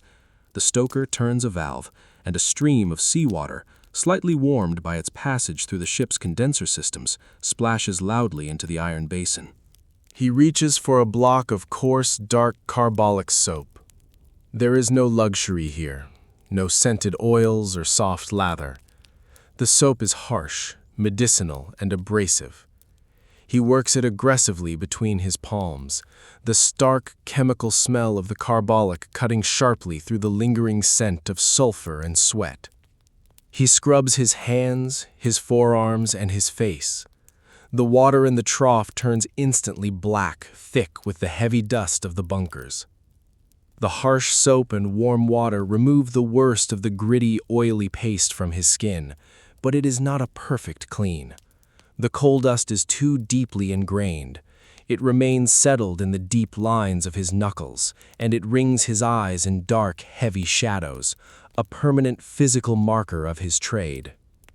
He dries his face with a rough canvas towel, the fabric scraping warmly against his scrubbed skin. He leaves the washroom and walks the final few yards down the corridor to the fireman's quarters. The room is dim, lit only by a few caged bulbs, and entirely silent save for the heavy, rhythmic breathing of the men who have already collapsed into their beds. He pulls off his heavy, stiff boots, dropping them with a dull thud onto the linoleum deck. He peels away his damp cotton trousers and shirt, leaving them draped over the end of the iron frame.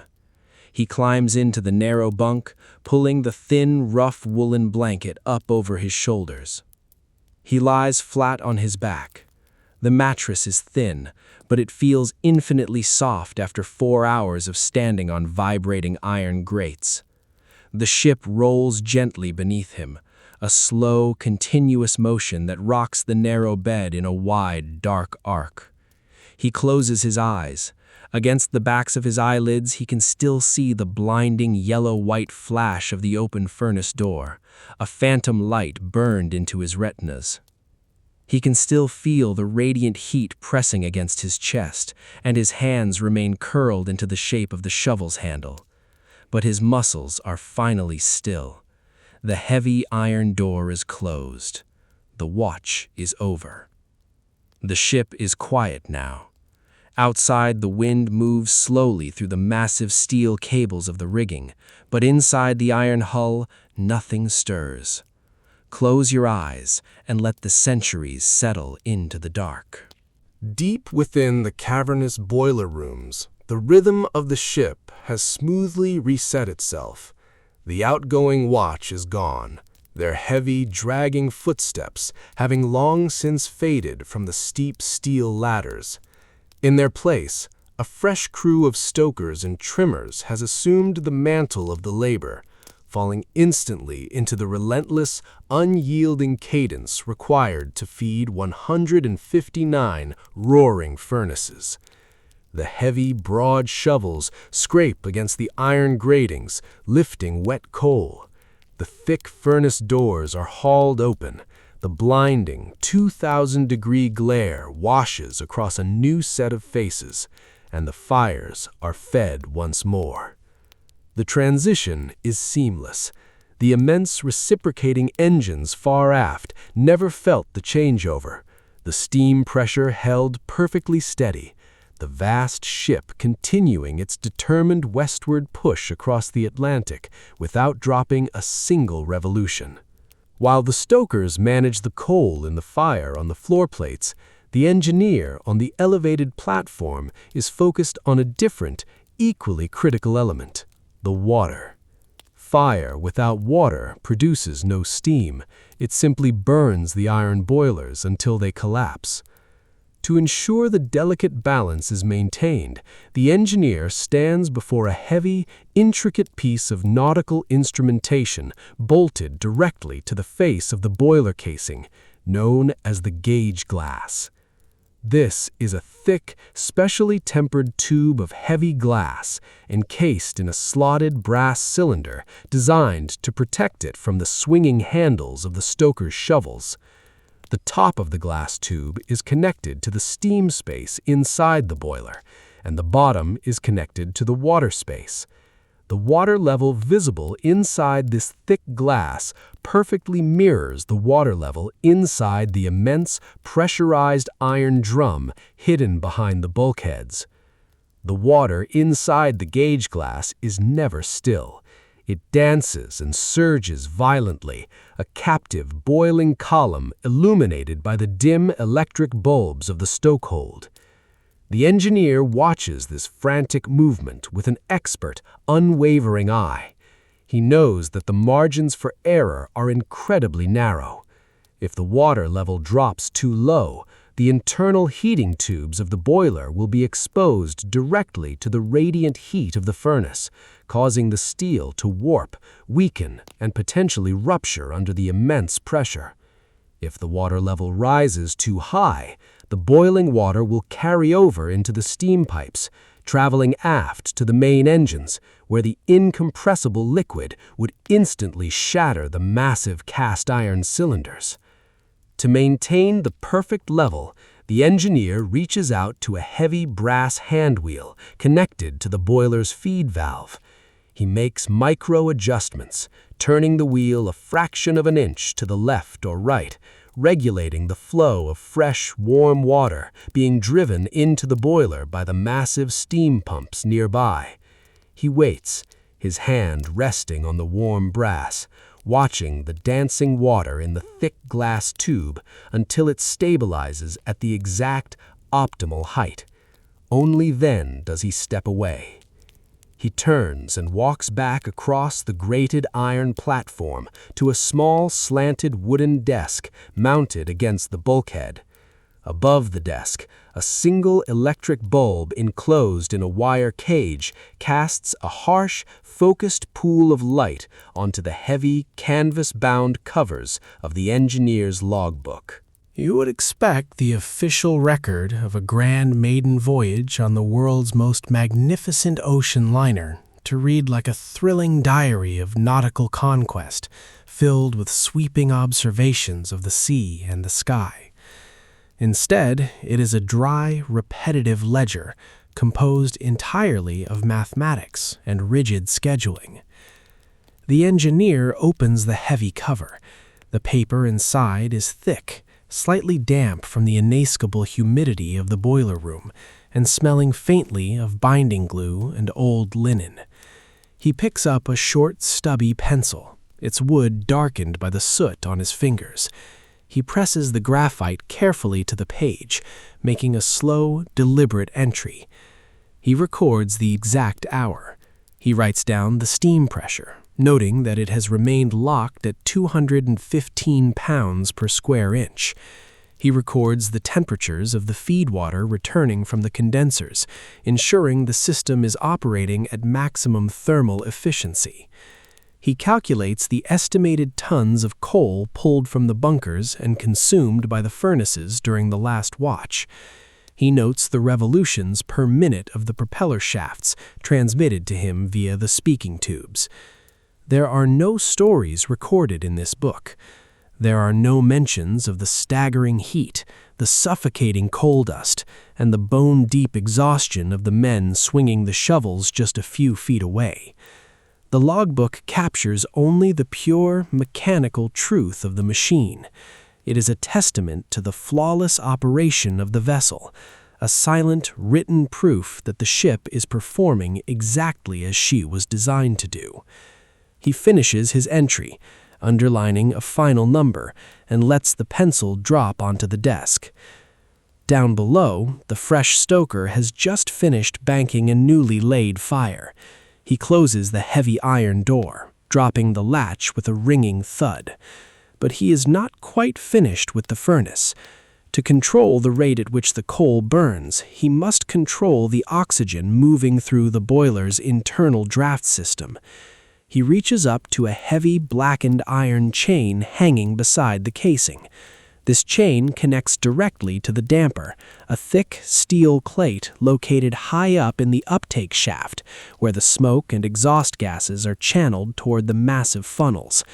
By pulling the chain, he adjusts the angle of this heavy plate, either restricting or opening the throat of the chimney. He grasps the cold iron links and pulls downward with a sharp tug. He feels the heavy mechanical resistance of the steel plate shifting far above him.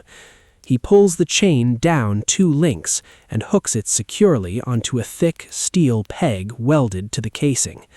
As the damper closes slightly, restricting the airflow, the deep, hollow roar of the fire inside the furnace drops in pitch, settling into a lower, more controlled rumble.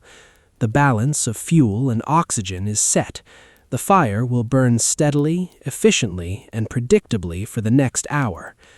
Far above the boiler rooms, separated by thick steel decks and long, echoing corridors, the outgoing stoker is deeply asleep. The firemen's quarters are cloaked in absolute darkness, the caged electric bulbs having been switched off by the last man to return from the watch. The air in the room is heavy with the scent of damp wool, salt, and the lingering, metallic ghost of coal dust that never truly washes out of the men's skin. He lies flat on his narrow, thin mattress. The profound physical exhaustion of his labor has dragged him into a heavy, dreamless unconsciousness. It is a sleep that requires no adjustment, no tossing or turning to find a comfortable position. The moment his head hit the flat cotton pillow, his body began the urgent, silent work of repairing torn muscle fibers and replenishing spent energy. Even in his deepest sleep, he is intimately connected to the ship. The immense hull plates forming the outer wall of the quarters are only a few feet from his bunk. They transmit the freezing temperature of the Atlantic into the room, a cool, persistent draft that provides a stark, welcome contrast to the blistering inferno he just left behind.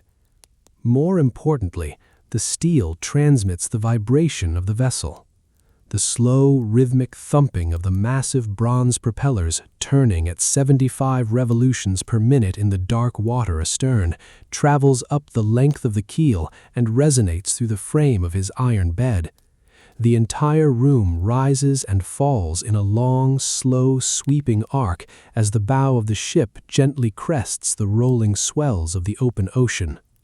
He does not wake when the ship pitches, nor when the hull groans softly under the immense tension of the water.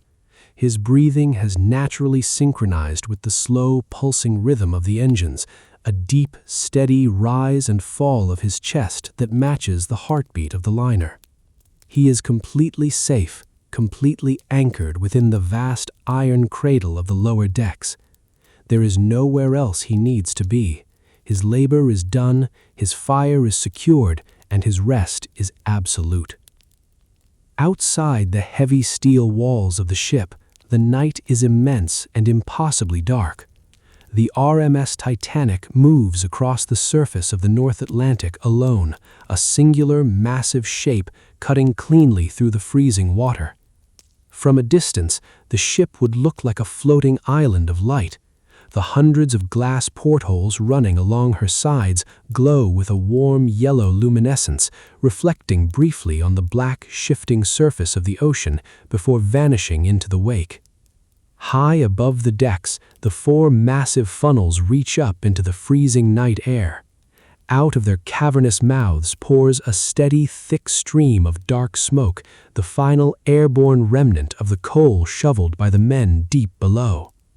The smoke curls and flattens against the wind, trailing far behind the ship, a temporary fading shadow drawn across the wheeling stars. On the navigating bridge, the officers stand their quiet watch in the cold. They look out over the vast, empty expanse of the sea, their eyes adjusted to the dark. The compass needle holds steady on its westward heading. The engine order telegraph remains locked silently on full.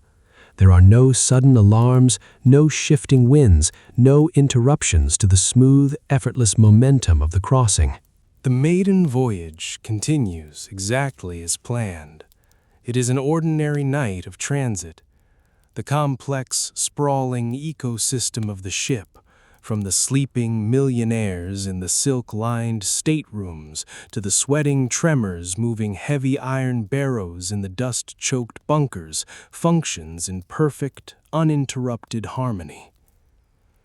Deep in the belly of the vessel, the fresh stoker scrapes his heavy broad shovel across the warm iron floor plates, gathering another load of damp black coal. He steps forward toward the blistering heat, finding the familiar hypnotic rhythm of the swing. The heavy iron door clangs shut, the pressure holds, the night holds. The ship sails on, a triumph of iron and fire, carrying its quiet, sleeping world forward into the deep, welcoming dark of the open sea. The ship is quiet now. Outside, the wind moves slowly across the immense, black surface of the open water, but inside the iron hull, nothing stirs. Close your eyes and let the centuries settle into the dark. The journey into the lower decks is complete. We have walked the long, narrow steel passages, felt the overwhelming heat of the open furnace doors, and stood silently beside the men who feed the fires. Now, it is time to leave the stokehold behind. Imagine yourself climbing those steep iron ladders one last time. With every slow, measured step upward, the heavy, roaring noise of the forced drafts begins to soften, fading gradually into a distant, muffled hum beneath you. The thick, bitter taste of the coal dust clears completely from the air, replaced with the clean, crisp chill of the open ocean. You step out onto the quiet, empty promenade deck. The night sky above is vast and absolutely black, scattered only with a dusting of pale, distant stars. You would expect the memory of such immense, roaring machinery to leave a lingering restlessness in the mind. Instead, the sheer, unbroken repetition of the labor leaves behind a profound, settling calm. The men below have mastered the fire. They have established a rhythm that requires no worry, no anxiety, and no sudden alarms. Their work is a steady, predictable pendulum, swinging back and forth, holding the pressure perfect and the momentum true. Below the waterline, the great engines continue their slow, powerful beating. You can feel it through the soles of your feet, traveling up through the heavy wooden decking, a gentle, lulling vibration that hums through the entire steel structure of the ship. It is not the chaotic shaking of a machine struggling against the elements. It is the steady, reassuring pulse of a vessel in perfect harmony with the water, moving effortlessly across the dark expanse of the Atlantic. The heavy bronze propellers turn endlessly in the freezing depths, pushing the liner forward in a straight, unwavering line. Let that vibration guide you now. Allow the rhythmic, sweeping motion of the ship to become the rhythm of your own breathing. Slow, steady, and deep. Just as the exhausted stoker lies in his narrow bunk, letting the tension drain completely from his heavy shoulders, allow the tension to leave your own body. Unclench your jaw. Let your hands rest completely still by your sides. The work of the day is entirely done. There are no more heavy iron doors to close, no more fires to tend, and no more distance to cover.